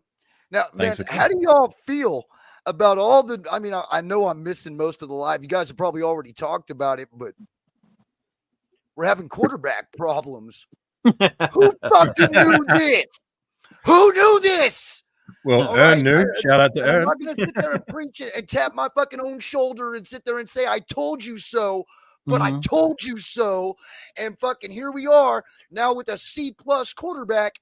Let's hope to God we can at least move the ball, and we're not praying for first downs this year. That's all I'm saying. We're not getting shut out in Minnesota. I mean, what I'd like to see is like let's see somebody take the reins, bro. It's preseason. Exactly. You know what I mean? Yeah. See somebody take charge. Be the leader. Yeah, take charge of this. I think something else that I say two things we haven't pointed out about this specific preseason game, since this is going to be the first one, is the last time we played against the Vikings, we dropped a donut. We dropped 0 points. And right. And look, I understand it's a preseason game, but this is still a real NFL team, right? This is everyone out there wants to win. So I don't care if it's a preseason game or not. Last time we played, we dropped 0. I'm trying to put some points. I'm trying to win. And then also after JJ McCarthy said our defense is vanilla. Come on. Oh yeah. Come on, man. Come on, he's right. Our defense is vanilla. His name is Max Crosby, and you're gonna get a nice taste to him. All right, you're gonna get a nice taste. He's gonna show you how vanilla he can be. Slightly. I hope he plays the first 2 series of the game too, and just let Max eat. Let Max and Wilkins eat. Nah, Darnold's gonna start. Yeah, Darnold's pointed. Yeah, but he's gonna get playing time. He is gonna get playing. Guys, is McCarthy the quarterback for? I didn't know that. Like I heard he said some things, but I didn't know he's on he was their first round pick. Yeah, for their quarterback this year. Yeah, the quarterback from Michigan, the one that got all the hype after. Yeah, I know who he was. I don't really pay attention a lot. Where he's the next Johnny these guys are Raiders, I don't care. You know what I'm saying? He's great at handing off. That's his forte, is handing the ball off. He can hand off. I just want to read this comment out here by Raider Pete. Salute to you. Let's be the team opponents take lightly because of our mid-grade QBs and smack them with an L while their pants are down. Well, speaking that's is what's going to happen. I mean, to the point with the quarterback, like, we all knew that this was our situation going in. The hope was that one of them would be able to stand up and elevate their game just a little bit, enough that we can win when we go out on the field, move the ball, use the running game, utilize the weapons that have been brought in, Obviously, we weren't expecting one of these dudes to go out there and fucking be like fucking Mahomes or like Burrow or something like that. Like, no, obviously not. But at the same time, like, I think having faced a defense like ours is going to help, hopefully, elevate their game when they do go out on the field and face these other teams. Yeah. But to that point, though, like, to see on the depth chart 2 names at that QB number 1, I have not seen that in my time as a Raider fan, they're being and that for me spells uncertainty, and that's not a good thing at the most important position in football. Hopefully that can change in the next few weeks. Oh, it's got to change. One of these guys got to take the lead, take the bull by the horns. You know what I mean? It's just unfortunate it hasn't happened already, but you know, hopefully it's a case of it's a new offense plus our defense is better than what we expected. Like they're playing like that, and it's not giving our quarterbacks room to breathe. Hopefully that's more so the reason rather than I think maybe guys just ain't it. I think maybe we might not want to show our hand either. You know, make the other teams that we're playing against, specifically week 1, right? Make the Chargers, make Harbaugh, make them prepare for both of our quarterbacks. If they don't know which quarterback they're going to get, they don't know exactly how to game plan, right? So sure, they can come up with 2 different ideas, but it's different when you going into the game, you know who the quarterback is, and from start to finish, you guys have come up with a defensive strategy on how to stop him and how to shut him down. So I think on that front, I am a little glad that they have it, even if one is a little bit more in the lead than the other. I'm personally a little glad that they're waiting till hopefully the first, like the right before that first game, right when we played the Chargers. Right. I get that. That's true. Because if you do have to prepare, you prepare for Minshew one way as you would O'Connell differently. Yeah. That makes sense. I don't know. I guess I keep thinking about the quote from the great John Madden. What was that? You know, if you have 2 quarterbacks, you don't have one. Yeah. If you think you have 2 quarterbacks, you really have none. Yeah. And Benther hit that bitch out the park, straight up. But what wins NFL football games, gentlemen? Defense. What wins games? Defense. Yeah. And that's what I'm riding on this year. My new fucking slogan for this year, baby, is Super Bowl or bust. We're going to the Super Bowl until we're not, and we're going to ride the backs of this defense to do so. You only need a B- quarterback, especially with a dude like Devontae and Jacoby Myers. We've got guys to get the ball to. We just got to have a dude who's going to get the ball to them. You don't need better than a C+ B- quarterback, especially if your defense is top 5. But understand that the NFL is different nowadays because they cater to the offenses, right? So defenses have a hard time keeping teams under 21 points. But if we can keep a motherfucker under 21 points, we've got a fighting chance to win these games. And again, like Homeboy was saying, 3-0 last time we played this team. No, 3-0, man. It was the most boring fucking game last year. Right. Oh my God. And then to come up and throw up 63 points the week after against the Chargers, it was like a direct smack in the face. Why in the fuck couldn't we do that against Minnesota? Yeah. You know what I mean? And the defense did their job. So if the defense can do their job like they did toward the end of last year, it's going to be pretty much on our quarterbacks and on our offense to see if they can move the ball and at least score 3 points. I mean, I hate to be the Debbie Downer of it all, but I mean, shit, we have Devontae Adams and Jacoby Myers on offense. After that, everything is fucking question marks. Our running back is question marks. Our quarterback is question marks. Got a decent offensive line, but we got a couple guys on there that are unproven. You know, so I mean, it really, I just can't wait to see what they've got in store. Tight ends are new, but they should ball out. Yeah, I'm just hoping to God we don't see a fucking dumpster fire on the tent. That's all I'm hoping for. Just let's see some type of improvement. Yeah, that's for sure. I definitely want to see the improvement with them. Yeah. And I think O'Connell should improve. I think he got better towards the season as the season went on. You know, you did see those times. Obviously, the Minnesota game, everyone is always going to point to that one. The Chiefs game where he didn't do anything, you know, almost set the record for the most incompletions, whatever. But he had his moments. That last game against Denver, you know, he played really well. The Charger game. If you look at some of the tape again on his game, even that first game when he got sacked a million times by Khalil Mack, he still had enough presence where he almost brought us back in that game. Even though he lost the game by throwing that interception, they still got us to that point where we almost came back on them. It was also bad coaching, not making adjustments on the offensive line with Josh McDaniels. Yeah, exactly. That was his first start, wasn't it? Yeah, that was his first start. Yeah. I mean, not bad for a guy under the bus by dumb fuck. Yeah. I think homeboy didn't even have any aspirations in playing. He didn't think he was going to see any snaps because he had porn star Jimmy G and Brian Hoyer in front of him. Yeah. Look at how that worked out. You know what I'm saying? Yeah. I don't know, but Stevie Wonder could have saw what the fuck we were going to get out of our quarterbacks last year, but everybody had their fucking blinders on going, Jimmy Yeah. G's going to save the franchise. Him throwing a deep ball is a false narrative. Remember that one? Huh. Yeah. Jimmy G couldn't even save his fucking job in San Francisco. Why the fuck you think they let him go so quickly? You know, they didn't fight for him at all. They were like, oh, we got a 7th round pick in Brock Purdy. Bring that fucking cat in here. He'll do just as good as Jimmy G, if not better. And sure enough, where did they go? They went to the playoffs. That's for damn sure. They went where we didn't fucking go. You know what I mean? So I think that game the fuck out of me, dude. I think that game though, that Chiefs that sorry, but that Chiefs game that we were just talking about, where even though Aiden couldn't complete a pass those last 3 quarters, we still won. Okay. And let that sink in. Our defense still played so goddamn well that despite our quarterback not completing a pass for 3 quarters, we won. And if we know that defense can play that same way consistently against any other team, even if it's the Chiefs again, who's to say? Because I think who's to say Aiden's not going to play better in that game and against them again as a quarterback? I think he's going to show growth. I think he's going to play better. And if he was able to just complete a couple more passes and get more first downs and score, just get a touchdown and a field goal, that's all extra he needed to do because the defense is going to get it done. Right.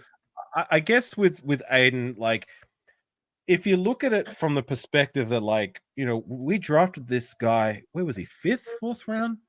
Fourth round. Fourth round guy who was expected to be a developmental guy for at least a year, maybe a couple more years.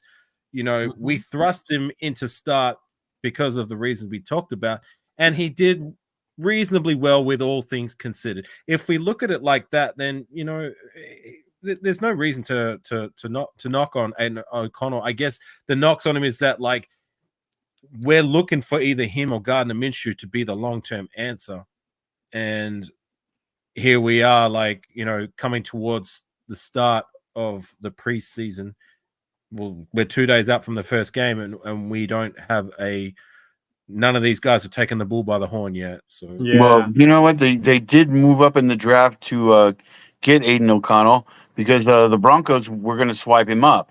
So obviously, the previous regime saw something in him, and you know, he's obviously got some talent, but and he's played a lot of ball at Purdue. I mean, so I don't know how much of upside he has left, but you know, he's got to put it together, I think, for this team to go anywhere.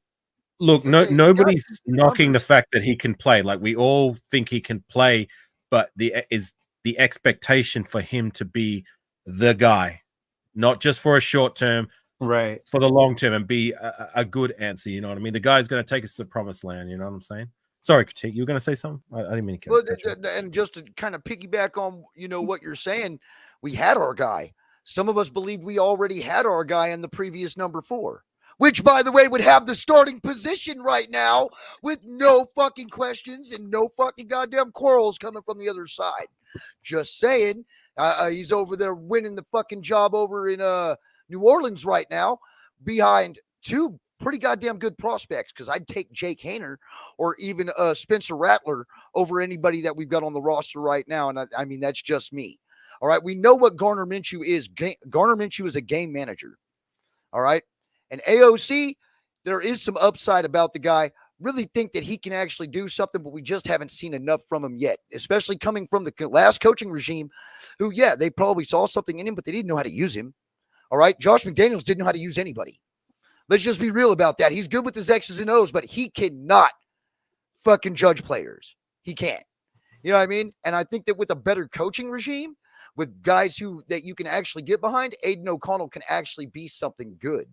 but you're going to have to motivate the kid. You don't bring him in for his first start and then scold the shit out of him because you didn't give him any first team reps. You know, I'm glad we got rid of Josh McDaniels because he was toxic. That dude was 100% toxic, and he would have buried this team if we would have let him stay here. You know what I'm saying? So, I mean, at least we got that going for us. The defense is still good. Let's just hope AOC, man. Look, I'm not sold on Gardner Minshew. Gardner Minshew is not the guy. He's a bridge quarterback. You know what I mean? And just let's hope and pray that we've got that we've got something in AOC, because if we don't, we're right back to the quarterback carousel, right back to praying for first downs. Yeah, we'll be right back to that nation. I don't know about y'all, but I've been here long enough. I remember that fucking pain, and I don't want to see it or feel it again, which is why I am very adamant with what I say and how I say it, because there isn't a fucking thing that I haven't experienced when it comes to this football team except for a fucking Super Bowl win. I did.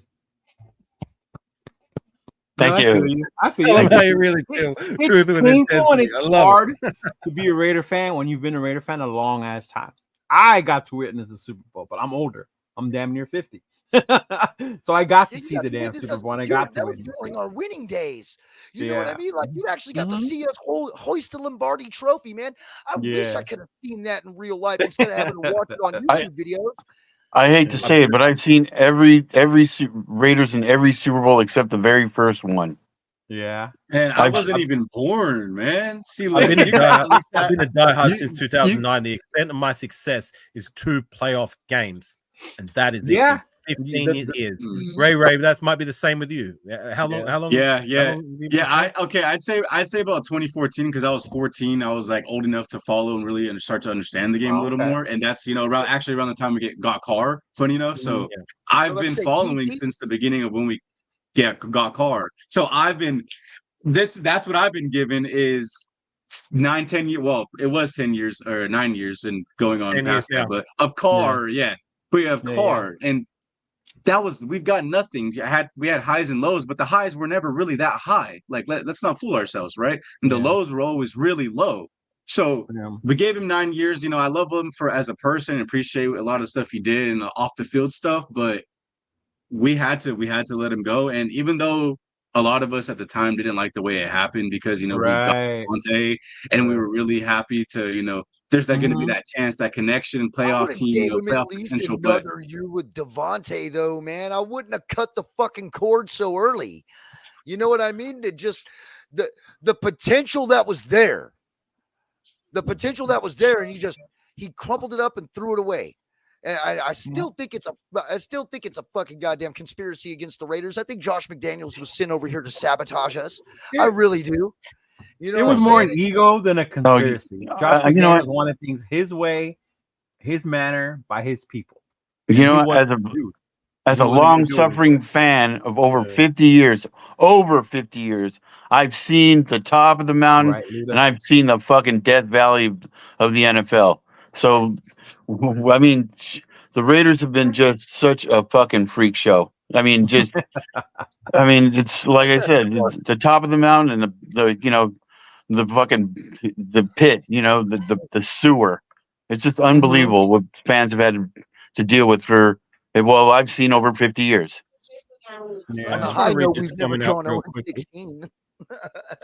I just want to read out this comment. Yeah, Luda having his point. Yeah. So before I do, just in regards to what we were talking about with Derek Carr, I'm not going to harp on too much about Carr because I'd rather focus on what we have in the door rather than, with Carr. I for one, am on the train of I appreciate his services. Yeah, he had some highs and lows. We moved on from him. But I will say this, and this is what, to your point, critique, my point was always, okay, if we do move on from Carr, which we've done, what's the answer? Here we are, still looking for the answer. But anyways, back to why didn't we have an answer first? We had Right. plenty of time to address it in the draft. We could have addressed it in the draft the year fucking Josh McButtfucker got here, but we didn't. We got Aiden O'Connell instead in the 4th round. We could have had Hendon Hooker. Hendon Hooker still hasn't played a fucking NFL snap for Detroit yet, and I think he would have been a damn good starting quarterback, especially if he was playing over here, especially if we were looking to move on from the pocket style quarterback, your typical quarterback pocket presence, your typical pocket guy. He would have been perfect to move on with. And then now here we are. But like the last 3 quarterbacks we brought in here have all been pocket passers. Same result. We're not getting wins, man. You know what I mean? So like if we were going to move on from DC, shouldn't we have moved on to something better? There should have been a plan, and there wasn't. The plan was Brady, and it fell through. Mm-hmm. The plan was Brady. The plan was Brady, and it fell through. Brady. Man. Who the fuck wanted Tom Brady? Not me. Fuck no. If it would have meant winning, because that fucker was still winning, I would have been all fucking for it. I don't care. I'd have signed him up for one day and then fucking told the defense to light his ass up in practice. That fool would have never saw the field. He would have never saw the fucking field. I would have made sure of it. Critique coming in with violence today.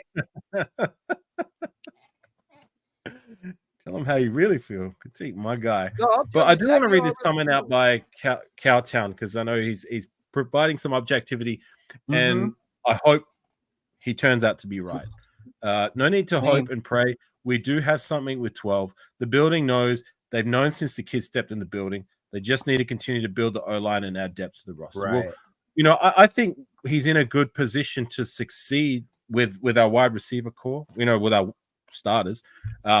We drafted what should be the next great tight end, in Brock Bowers.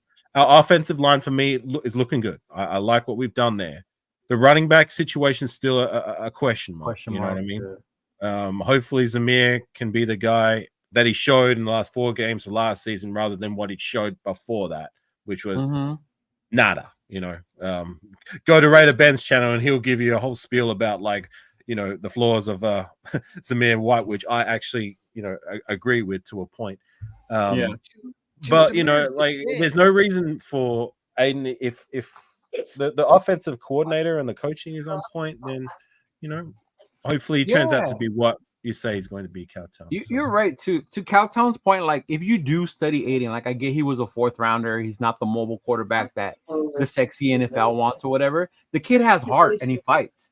Even in Purdue, for Purdue from coming on, having to work his way up the depth chart and be able to start there, in a Big Ten conference, being thrown in the fire the way he was last year.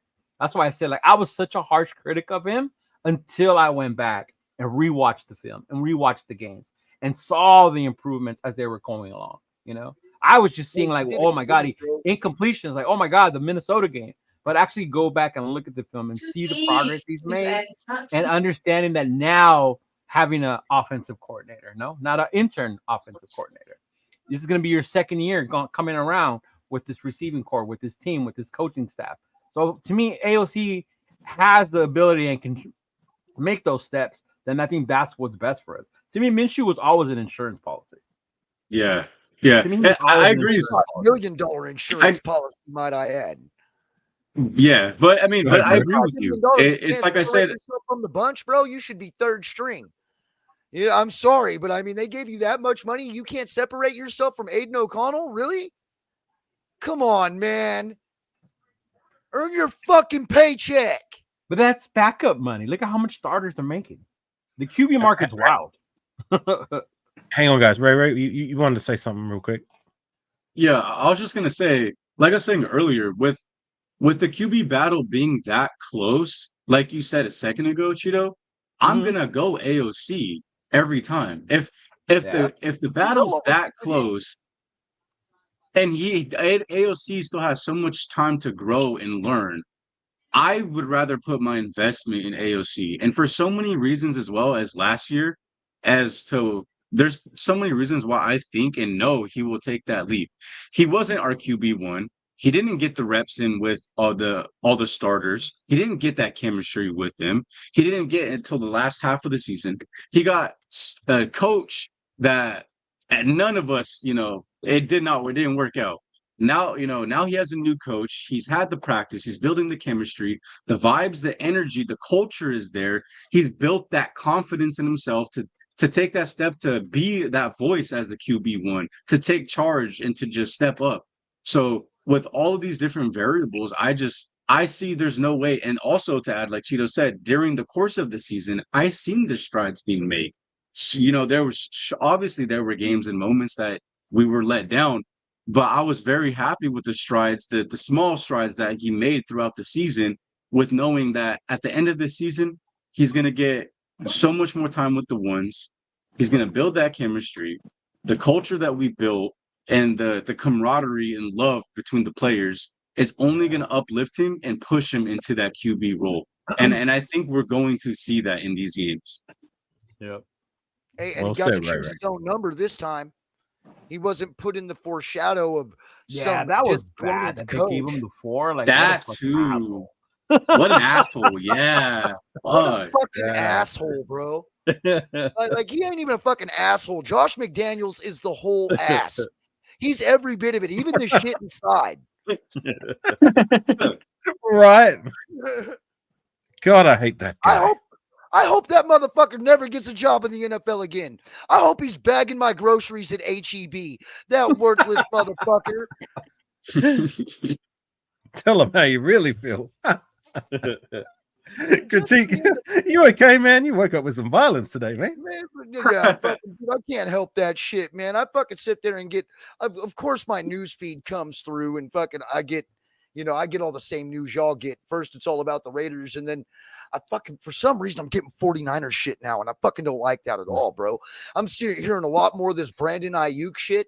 And I'm like, that's the big I'd love to have him, but homeboy's a fucking locker room cancer if I've ever seen one before. You know what I mean? But damn, wouldn't it be nice to have him and Devontae Adams? No, I like Jacoby. I like the extra part that Jacoby Myers brings. Yeah. But I mean, we don't really need a wide receiver, but I don't know.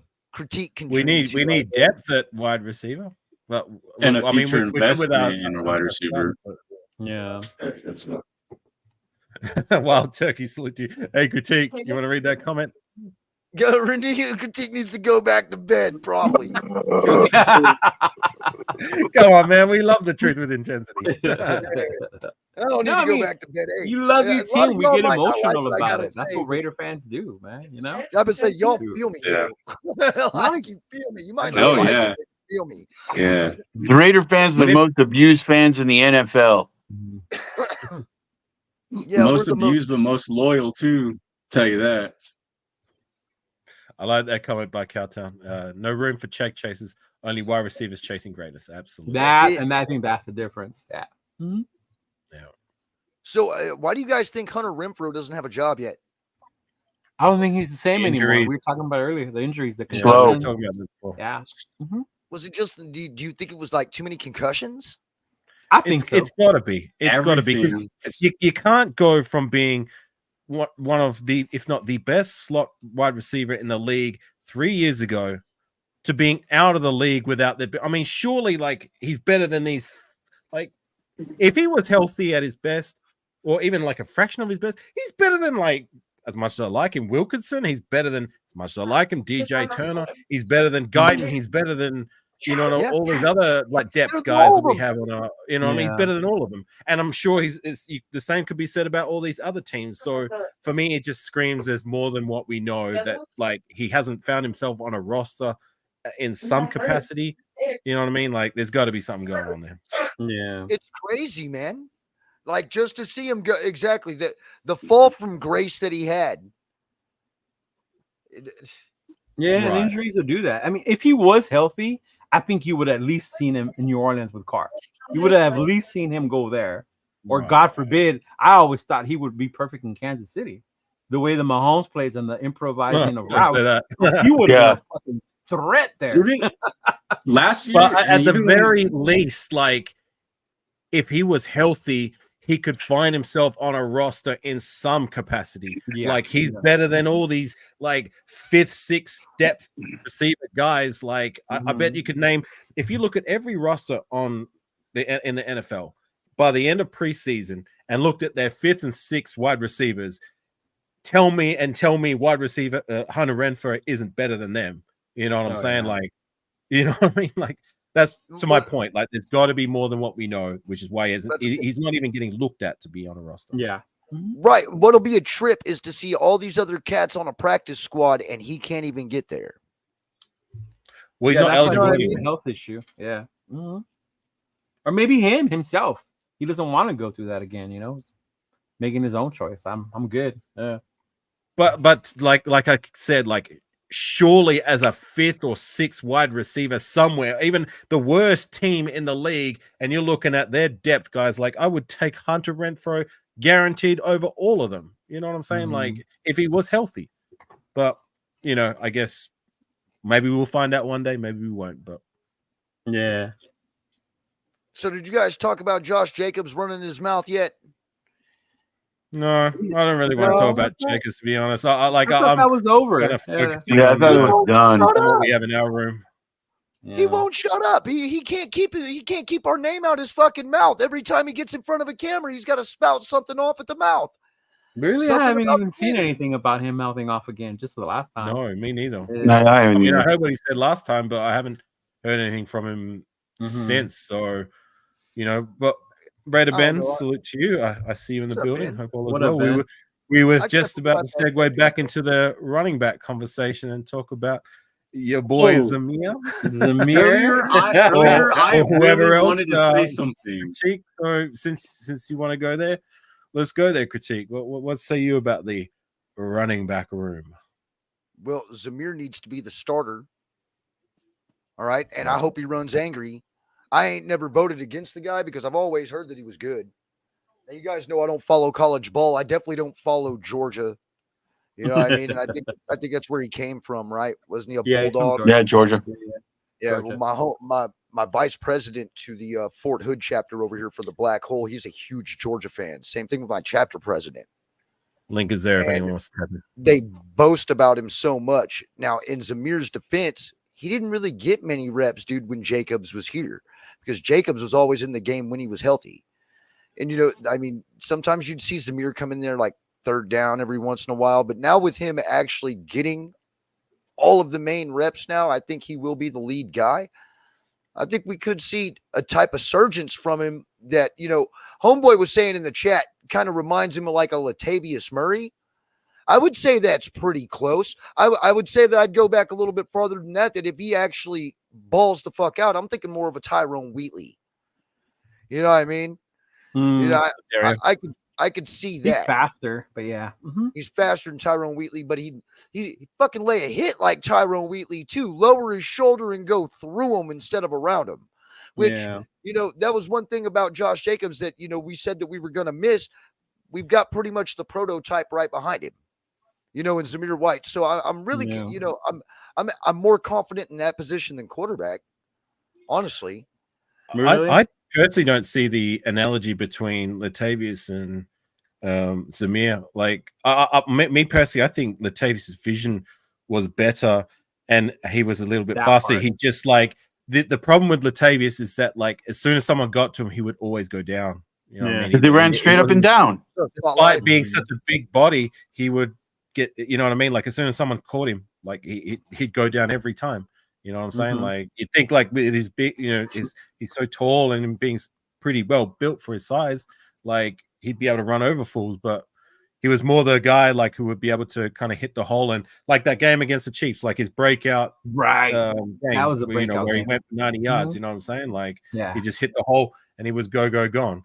Can Zamir White do that? I guess we'll find out. You know what I mean? But hopefully it's not more of the same with his issues with you know, being able to find the lane rather than like, you know, how it was towards the end of last season. Hopefully it's more of that. It's definitely going to be different. I was a huge critic of Zamir too, maybe too upfront, not lacking the vision to be the full running back. I was impressed by his speed. He's faster than I thought he was. I was worried about him losing speed because of how big he got. Because you saw how big he's getting, right? The muscle he's put on, the weight he's put on. Stacked. Yeah. So he's Built definitely like a bulked brick up. house. But he did not lose too much of that speed when I saw him on Monday, how fast he was running, which was good. I think I'm more concerned with maybe with Alexander Madison, the running back too, because he had issues with fumbleitis. Minnesota moved on from Cook, and then he was supposed to take over. And then once Madison got the role, like he didn't feel it. Obviously he's a different type of back, brings another one. But I think that's my concern, is especially if we're going to be focused on the run game. If that's what we're hearing from Getsy and from AP, we're a run-first type team, then I want to be able to see that production and trust in them. The addition of Dylan Lobby to me is good. He brings that's kind of like when we had a Jalen Richard, kind of like that extra. I hope but to reasonably, I think he's more of a situational guy. Yes. Till he plays and proves otherwise, which is that's fine. Like that's all. That's what I expect from Lorby, and I'm good with him being that year one. The question is, I guess, like, even if there is still a question mark whether Zamir can be what he showed last season sustainably, but like that second guy, you know what I mean? Like that competition's wide open. Who's going to be that rotation guy? I mean, yeah, Alexander Madison might be the leading candidate at this point in time, but like, he's still got Amir Abdullah, he's still got Britton Brown, a guy I like and really intrigues me, a guy I look forward to seeing back healthy, and I'm hoping he can show some things like, Westside Earn said it best. It's really fluid where Britton Brown can go. He can either find himself off the roster completely, or he might even play himself up to being, I don't know, like finding himself in the rotation. Because after in his first preseason, he definitely impressed me more than the likes of Zamir White and Sincere McCormick. Sincere. I don't know where to start with the hype that this guy gets for done nothing in 2 seasons. You know what I mean? And like, I don't like to knock the player. It's more so just like so many cats out there saying that this guy's going to be this and that. It's just like, well, what has he done? You know what I mean? I'm waiting for this guy to prove some substance to the hype. You know what I mean? This is his third year. All these third year cats, you ain't getting no more practice squad stashes from me. You know what I mean? You either show that you belong on this roster, otherwise you ain't getting stashed in no practice squad. You got to go. You know what I'm saying? True. When it comes to the Dylan Lowby, I think there's a good chance that after this year we'd see him taking over for Amir Abdullah. I mean, we've signed Amir Abdullah only to a 1-year contract, so I think you will see Dylan Lowby be able to do the same things that we're going to be and have been using. Amir for as that third down type back. Zamir still being 1, Madison as of right now being 2. I think we'll be using Madison, blocking, setting up a lot of blocks. But I think there's a good chance Dylan will be able to get more reps in than we think, and we'll be able to take over by the end of the year, Amir's spot. Right. Well, Amir is a guy I don't mind per se. Like I like him to a point, but he is what he is. He's decent, solid. He's not flashy. He's not sexy. You know what I mean? Like he's just there as that solid guy. But like Dylan Lorby seems to have like the high. He has the high ceiling at this point. Like you know what you've got with Amir Abdullah. You're not going to get any more than that at this point in time. Whereas with Dylan Lorby, I guess we're going to find out how high his ceiling is going to be in time. Danny Whitehead. I had a chance to say something. I want to hear from you. Fuck. I said he's Danny Whitehead. Danny Whitehead. That's the comparison. Yeah, that's the comparison. Yep. He's got a lot. I mean, Danny Woodhead. Is it Woodhead? Woodhead, right? Woodhead. Yeah, Woodhead. Yeah. Danny Woodhead. Yep. Gotcha. What about the rest of the running backs, Clark?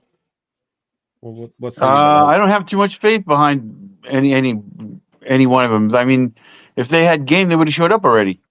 I mean, why stash a guy? He can play or he cannot play, and there are plenty of other guys out there that they could plug in and play, or give them a shot. But I think you're right. It's like put up or shut up time.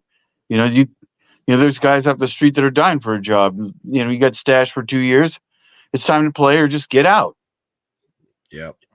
Agreed. No more practice squad stashes for these cats have been in there. You've had 2 preseasons. You either show you belong, otherwise you're up out of here. Give these other younger guys a chance to develop and show what they can do. Yeah, because there's some UDFA guy out there who's talented and just biting at the bit, and these guys they've had their opportunity. If it doesn't happen now, then it's got to go. They got to move. Do we even have a UDFA running back this year? Probably do, but he's probably so buried under the on I the think depth chart. There might be one kid that I didn't recognize his number out there. I was like, "Who's that kid?" I didn't look him up, but yeah. Who the fuck is that guy? Yeah, I was like, "Who the exactly?" Well, when That's what I thought. Did you see that video where they were asking nicknames for players?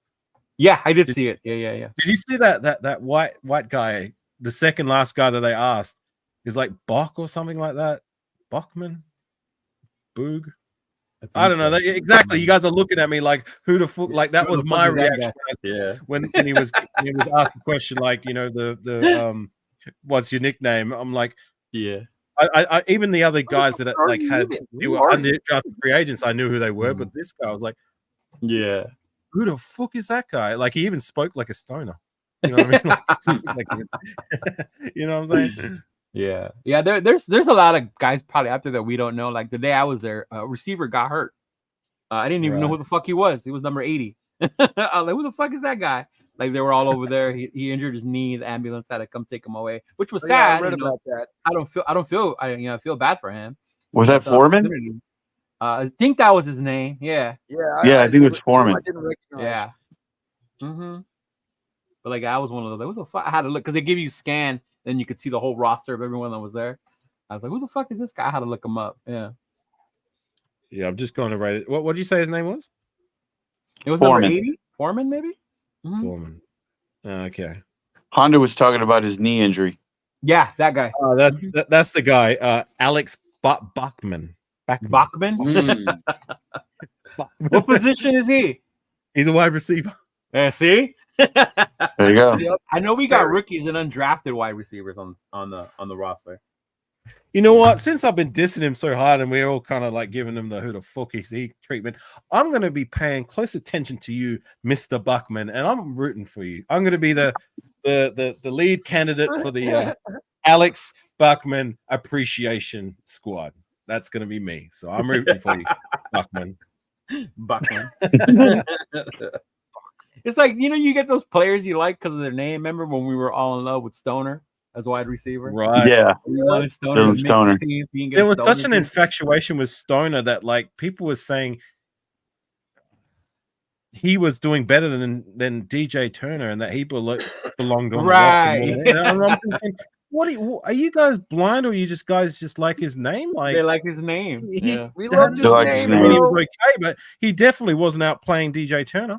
No, not at all. No. Nope. Right. But loved his name though. That shit looked awesome on the back of a Raider. And that's jersey. what I'm saying. That shit would look awesome in the back of the jersey. Yeah. Right. He hate me. He hate me. Yeah, he hate me. I remember that. What was that? Right there. Yeah. Rod Smart. Yeah, we had him for a while too. I remember that. We were Really? the one who That took he the hate me? Yeah, we had him. We had him for a little bit. Yeah. Yeah, well, I used to use him in Madden, dude. As soon as they brought his ass in, I used his ass in Madden like a motherfucker. He was only like an overall 67, but by the end of the year, I had him like 80s, 90s. I fucking had that guy fucking 14, 15 rushing touchdowns. Yeah, fucking it was all about speed in Madden, dude. And fucking the Raiders were loaded. We were loaded for so many years. Even the years we were trash, we were loaded for speed. And speed would definitely compensate in Madden. Like if you use the skills are on point, you know what I mean? You could do a lot with the speed of players who aren't that great in real life. But like in Madden, like guys like Mike Mitchell and Taylor Mays, they weren't that good in real life. Taylor Mays, at the time, you know, they were gods to use in Madden. Shit, DeMarcus Van Dyke. Yeah, DeMarcus Van Dyke. He made a Pro Bowl with me back in my Madden franchise back in Madden 2013 or 14, I believe. That's coming out soon, right? Yeah, it's like I think it's already out, or it comes out like on the 15th. I think 16th. I want to say 16th, and then 15th the early release. There you go. Yep. I stopped buying it. If they release a new Tecmo, right? Yeah, well, that's gonna definitely happen. That always happens. It happens every year. Navi always drops the new one, but and you don't have to pay for that. So Right. at least you're getting the same game, but it's not this. It might have all the same glitches and whatnot, but you're not dropping the money to buy it. I know I'll be getting the new NFL 2K25. It won't be my modified roster. It'll be NFL 2K Resurrected's roster. That's how I get my football fixed because I won't touch Madden no more, dude. It's just In so all- sad what In they all did. seriousness, I do wish there would be another NFL game made by other people to provide some competition and Yeah, something because it fresh. provides competition. Yeah, remember You know what I when mean? 2K Back was in the around? days when there was 2K, there was Blitz, there was a few NFL licensed games. Now it's just Madden. Why can't you just buy one licensed game and update it for a price like every year instead of buying a whole damn game all over again year after year after year? Because they don't make money that way. Yeah, they don't make money that way. But it's just, to me, it's just idiotic to keep buying the same game and just an updated version every year. Yeah, you're just updating the roster pretty much. And literally, they've been selling us on the fucking Madden. It's been the same game since On six, you know what to 2013. do if you got time. They haven't really changed the mechanics of the game since 2013. Yeah, It's all the At least same there's a shit. And all these new features they're talking about, well, we had it back in 2007, 2006, 2005. Oh, but us old fuckers, we're not supposed to be playing video games no more. So, you guys aren't supposed to know that. I did notice that in the college game they have the passing where you can lead the ball. No, we had that Right. back in the 2000s. Like, what are you It's talking about? called quarterback Or vision. when they market it, it's like we have a new realistic motion tackle mechanic. Is like, what were you trying to say that all these years before that you didn't have a realistic tackle mechanic? Now all of a sudden you do? Like, what? That's the selling point? Like, come on. That's the selling point. Oh, shoot, I would really sorry. like for 2K to be able to come out with an NFL game. To me, I thought 2K made the best NFL game. I like that it. was I just- miss I miss Blitz. I Yeah. miss and With you. NFL Street. and NFL NFL Street. Street. Yes. Let's go. Yeah. PlayStation Yeah. 2, man, how much time Yeah, I yeah, wasted yeah. on that fucking game. Man, I love that game, dude. NFL Street What was badass. What about you, Clark? You ever do any gaming? Nah, not really. I like race car games. Not even Tecmo Bowl, Clark. You didn't even do Nah, Tecmo Bowl back nah. in the day. No. My PlayStation 4 is just Netflix and Prime Video and a couple of car racing games. That's about it. Okay. Some Before you OnlyFans start as well? moves that I get out of mine, my kids take over the fucking PlayStation or the Xbox or whatever they got. I never get no fucking time. Never. They're like, nope. I'm like, fine. I'll just play my retro games. You know? Damn, you have to call them retro. That's fucked up. That comment there. I don't know if you guys caught my last live stream on 6. Had some technical issues to say the least. Oh, I did. I saw that. Yeah. Every time you tried to talk, you would just cut out. You just go. You know what's funny is like when he finally got to the point where he realized like none of us could hear He's it. like, I don't. I'm nothing. Fuck this. Fuck this. He's a fucking, I'm leaving. Motherfuckers hacking his Wi-Fi.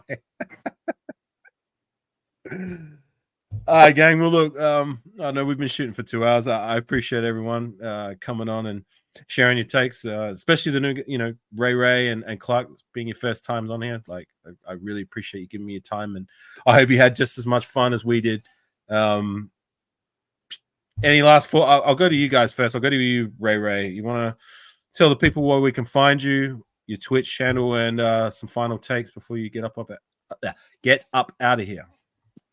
My Instagram is at Savage Ray all day. I'm more active on I have a buddy's podcast that I go on, and they do it every Monday. And that one's called the Friday Night BS Show. So that's on YouTube at Friday Night BS Show. Instagram is Savage Ray all day. My Twitch account is valiantprotector.com at .twitch.com. And in terms of my links, that's about it. I just appreciate you having me come on. Appreciate you allowing me to just give my voice, give my opinion, hang out with you guys, hang out with some, the fellow Raider Nation. I'm excited. I'm ready for everything that's coming, and I'm glad I'm able to jumpstart that excitement and that feeling by coming on board and having this conversation with you guys. So I just appreciate you having me come on, man. Well said and well represented. Appreciate you coming on, Ray Ray. All right, Clark, you're up next. Talk to him. I'm not really too much out there.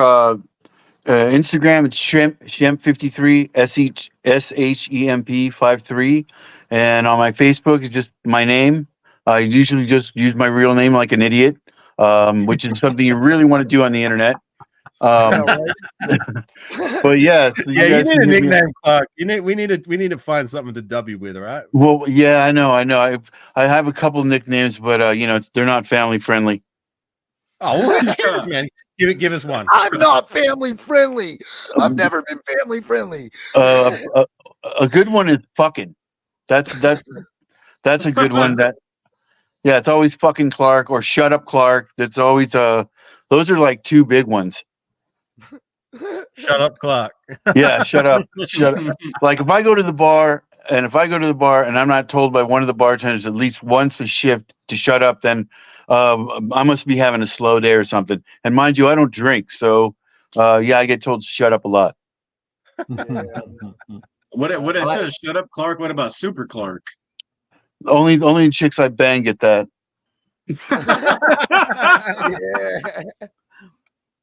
Yeah, so you guys can hit me up, and Jiu-Jitsu for life. Hey, don't be dissing my Muay Thai. I wish I could kick to the head like I used to. Oh man. Don't Man, mess you around. start really figuring out when you get older, man. You can't do shit like you used to be able to do. No, you can't. No. Yeah, that's why I'm in the gym twice a day trying to catch that glory again. I appreciate you, Clark. We'll figure something. That's something we'll have to have in the pipes. The next time I see you, I'll see you with an alias. All right. Yeah. All right. Peter, you're next. Real quick, just great meeting Ray and Clark, doing this show. I follow both of you guys right now on IG. I love the Shemp nickname though, Clark. Maybe you should stick with the Three Stooges nickname thing. I missed that shit. Yeah, I like that. But as always, Cheeto Linus on Instagram, on YouTube. I do my regular show on Monday, Puerto Raider podcast. And then also tomorrow I'm gonna be going live with my brothers, with my crew. With Chris, Protect the Shield, Raider Rundown, Ultimate Raider Fan. We're going to stream during the game, the preseason game tomorrow.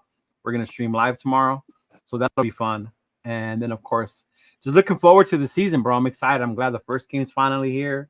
I'm going to see some actual football, not just, film of people making catches or reports of interceptions.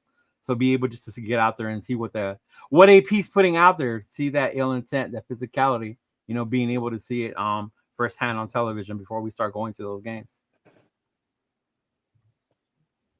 Thanks for sharing. I was scrolling through trying to find the link for your channel, but look, if you just YouTube search, I'm going to bring up his name again, Cheetah Linus. So just punch that in, you'll find my boy Cheetah. So go subscribe to him and see what he's got going on his side of the fence. So appreciate you guys and everyone that's been able to, come from his side of the fence to mine and my side to his. So. Yes, and last but most definitely not least, the truth with intensity. Go on, Critique. Fire away one last time. My man. Well, I mean, shit, dude. When Harbaugh walks in the office, it fucking goes to the end. That's all I got to say.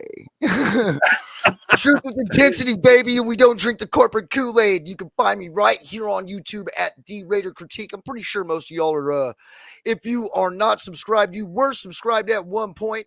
You can also find me on Instagram at The Raider Critique. And then also, like, whatever, I should change it to The Raider Critique because it's the only way I'm going to beat Afakasi and Tecmo Super Bowl at any time soon. I did watch that. Now, you can also find the gaming channel, which is Abacab Classic Gaming, right here on YouTube as well. Hey, and Robert. Then on X, Twitter, it's InGun421, Which, yeah, Clark, I did the same thing, man. Put my real name out there on YouTube and fucking on the internet. Everybody knows my fucking name now. But hey, it's all good. But yeah, man, I mean, you can catch me on there, and then and then of course you can catch me here. You can catch me hanging out with Raider Earn, West Side Sports Media. You can catch me hanging out over Raiders Fan Radio. You will catch me hanging out in Mikey's chat when he goes live. And then of course, here in Raiders World Order. I mean, I'm everywhere, man, when it comes to this internet shit. But I still only have 618 subs, man. So if you guys aren't subbed, go to the channel and sub, man. Let's see if I can at least get to 1,000 by the end of this year. And maybe, just maybe, when we're winning the Super Bowl and I finally get to see something, like, that's what I've always wanted to see when I started doing this YouTube shit. I wanted to watch us win a Super Bowl. So I would really like to, get that going. And yeah, man, that's what I want. I ain't got nothing else, bro. But appreciate y'all appreciate y'all having me on, man. It's good to meet. Like, Clark, man, I've been fucking with you for a while. Ain't really put a face to a name, but I can do that now. Who's this Clark cat? It's Shemp from here on out.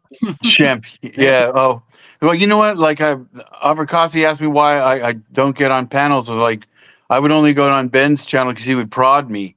So Afakasi offered me this opportunity, and I'm really appreciative of that. And really great to meet you guys as well. Really great conversation. It's really good to talk to some Raider fans who actually know what the fuck they're talking about. Yeah. No names, right, Shemp? Yeah. Go, Shemp. Sometimes, I'm going to change it to that. I am going to work on that today. Yeah. Hey, the motions have already been, the wheels have already been spun, my friend. Yes. Yes. Remember, everybody, there's always two sides to every coin. Hey, Critique, I think I lost my coin. I misplaced it somewhere. I can't find it. You misplaced yours? I mean, hey, Robert opinion. Thank you, man. Another one? But then you can also get information like this.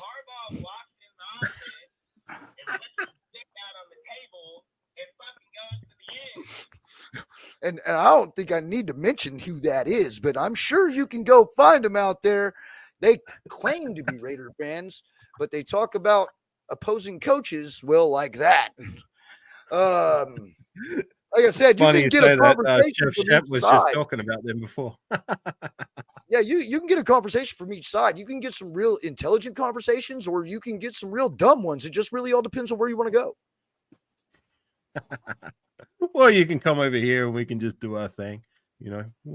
I just want to interject one thing. I want to inject one thing. Life is too short to eat shitty food. Always think about your food. Yeah, for real. Grow it if you can. Well said, gang. Well said. Just make sure that you're the only one that at the dinner table you're the only one that's talking because everybody else is eating. All right, gang. Well, look, on that note, I think I'm going to close off proceedings. Thanks again, guys. It's been good. It's 1:20 a.m. in the morning. Everybody in the chat, I see you all. I'm sorry I didn't get everybody. Like D-Menace, I want to give you a special shout out because you've been sharing out everyone's links and that. So you've been doing the moderating duties, and I appreciate you, my guy. And Robert, better late than never, my friend. It's good to see you. Everybody in the chat, man, I love all y'all, man. Thank you for showing up. I didn't get to holler at every one of y'all in there, man, but it's good to see a lot of familiar faces in there, and I've missed every single one of you. I'll be doing a pregame video probably tomorrow because, hey, it's pregame. Right back at it again, man. Here we go. Season 2024. Let's get it. What time? We're going to the Super Bowl until we're not, baby. What time, Critique? Share one last time. What time's your pregame? I'll post it, but I think I'm going to probably be dropping it sometime later on this evening. Today's the 9th, right? Isn't it Friday? Yeah. Yeah, it's got to happen today because tomorrow. Well, I'm in the future, so it's the 10th for me. Yeah, it's 3 p.m. my time tomorrow is when we start. So I've always found that it's better to get that shit done 12 hours before the game because for some reason YouTube doesn't notify everybody on time. So a lot of y'all will get the notifications late. And of course, because you get the notifications late, you don't come in and watch the videos. You know what I mean? So, I mean, it's, you got to strategically place it. If you don't do it right, well, you suffer for it in the views. That's for sure. You know what I mean? So I'm going to try to get that dropped. I would say probably no later than 8 p.m. this evening, which is about 7.5 hours away. Gotcha. I'll just share out that channel one last time. So make sure you go show Raider Critique, Cheeto, Ray, Chef Shemp, the newly dubbed Chef Shemp. All right, and we're gonna make that stick. All right. Yeah, Chef Shemp. Same love that you guys showed me. So I'm Afakasi Raider, Cheeto, Ray, your boy Raider Critique, the newly dubbed Chef Shemp down in the corner there. Raider Nation for life. Win, lose, or tie. You know what time it is. It's Raider Nation 2 what, gang? Whoa, what the fuck? Why is this fucking chair right here? No one's gonna finish the sentence. You're gonna leave me hanging, you fuckers. Nope. Whoops. Nope. Till we motherfucking die. Come on, gang. Oh yeah, there we go. Yeah. All right. Yeah. Motherfucking die. Yeah, right. Thank you for your enthusiastic energy and leaving me hanging, you bunch of next time you guys should be listening to the theme that I'm playing in the background and acknowledge your tribal chief. He's back. He's back. Down on this side. He's doing his live thing. He's podcast. All right, gang. I'm gonna get up out of here. Take care. We'll catch you on the flip side. All right. Later, guys. Peace. Later.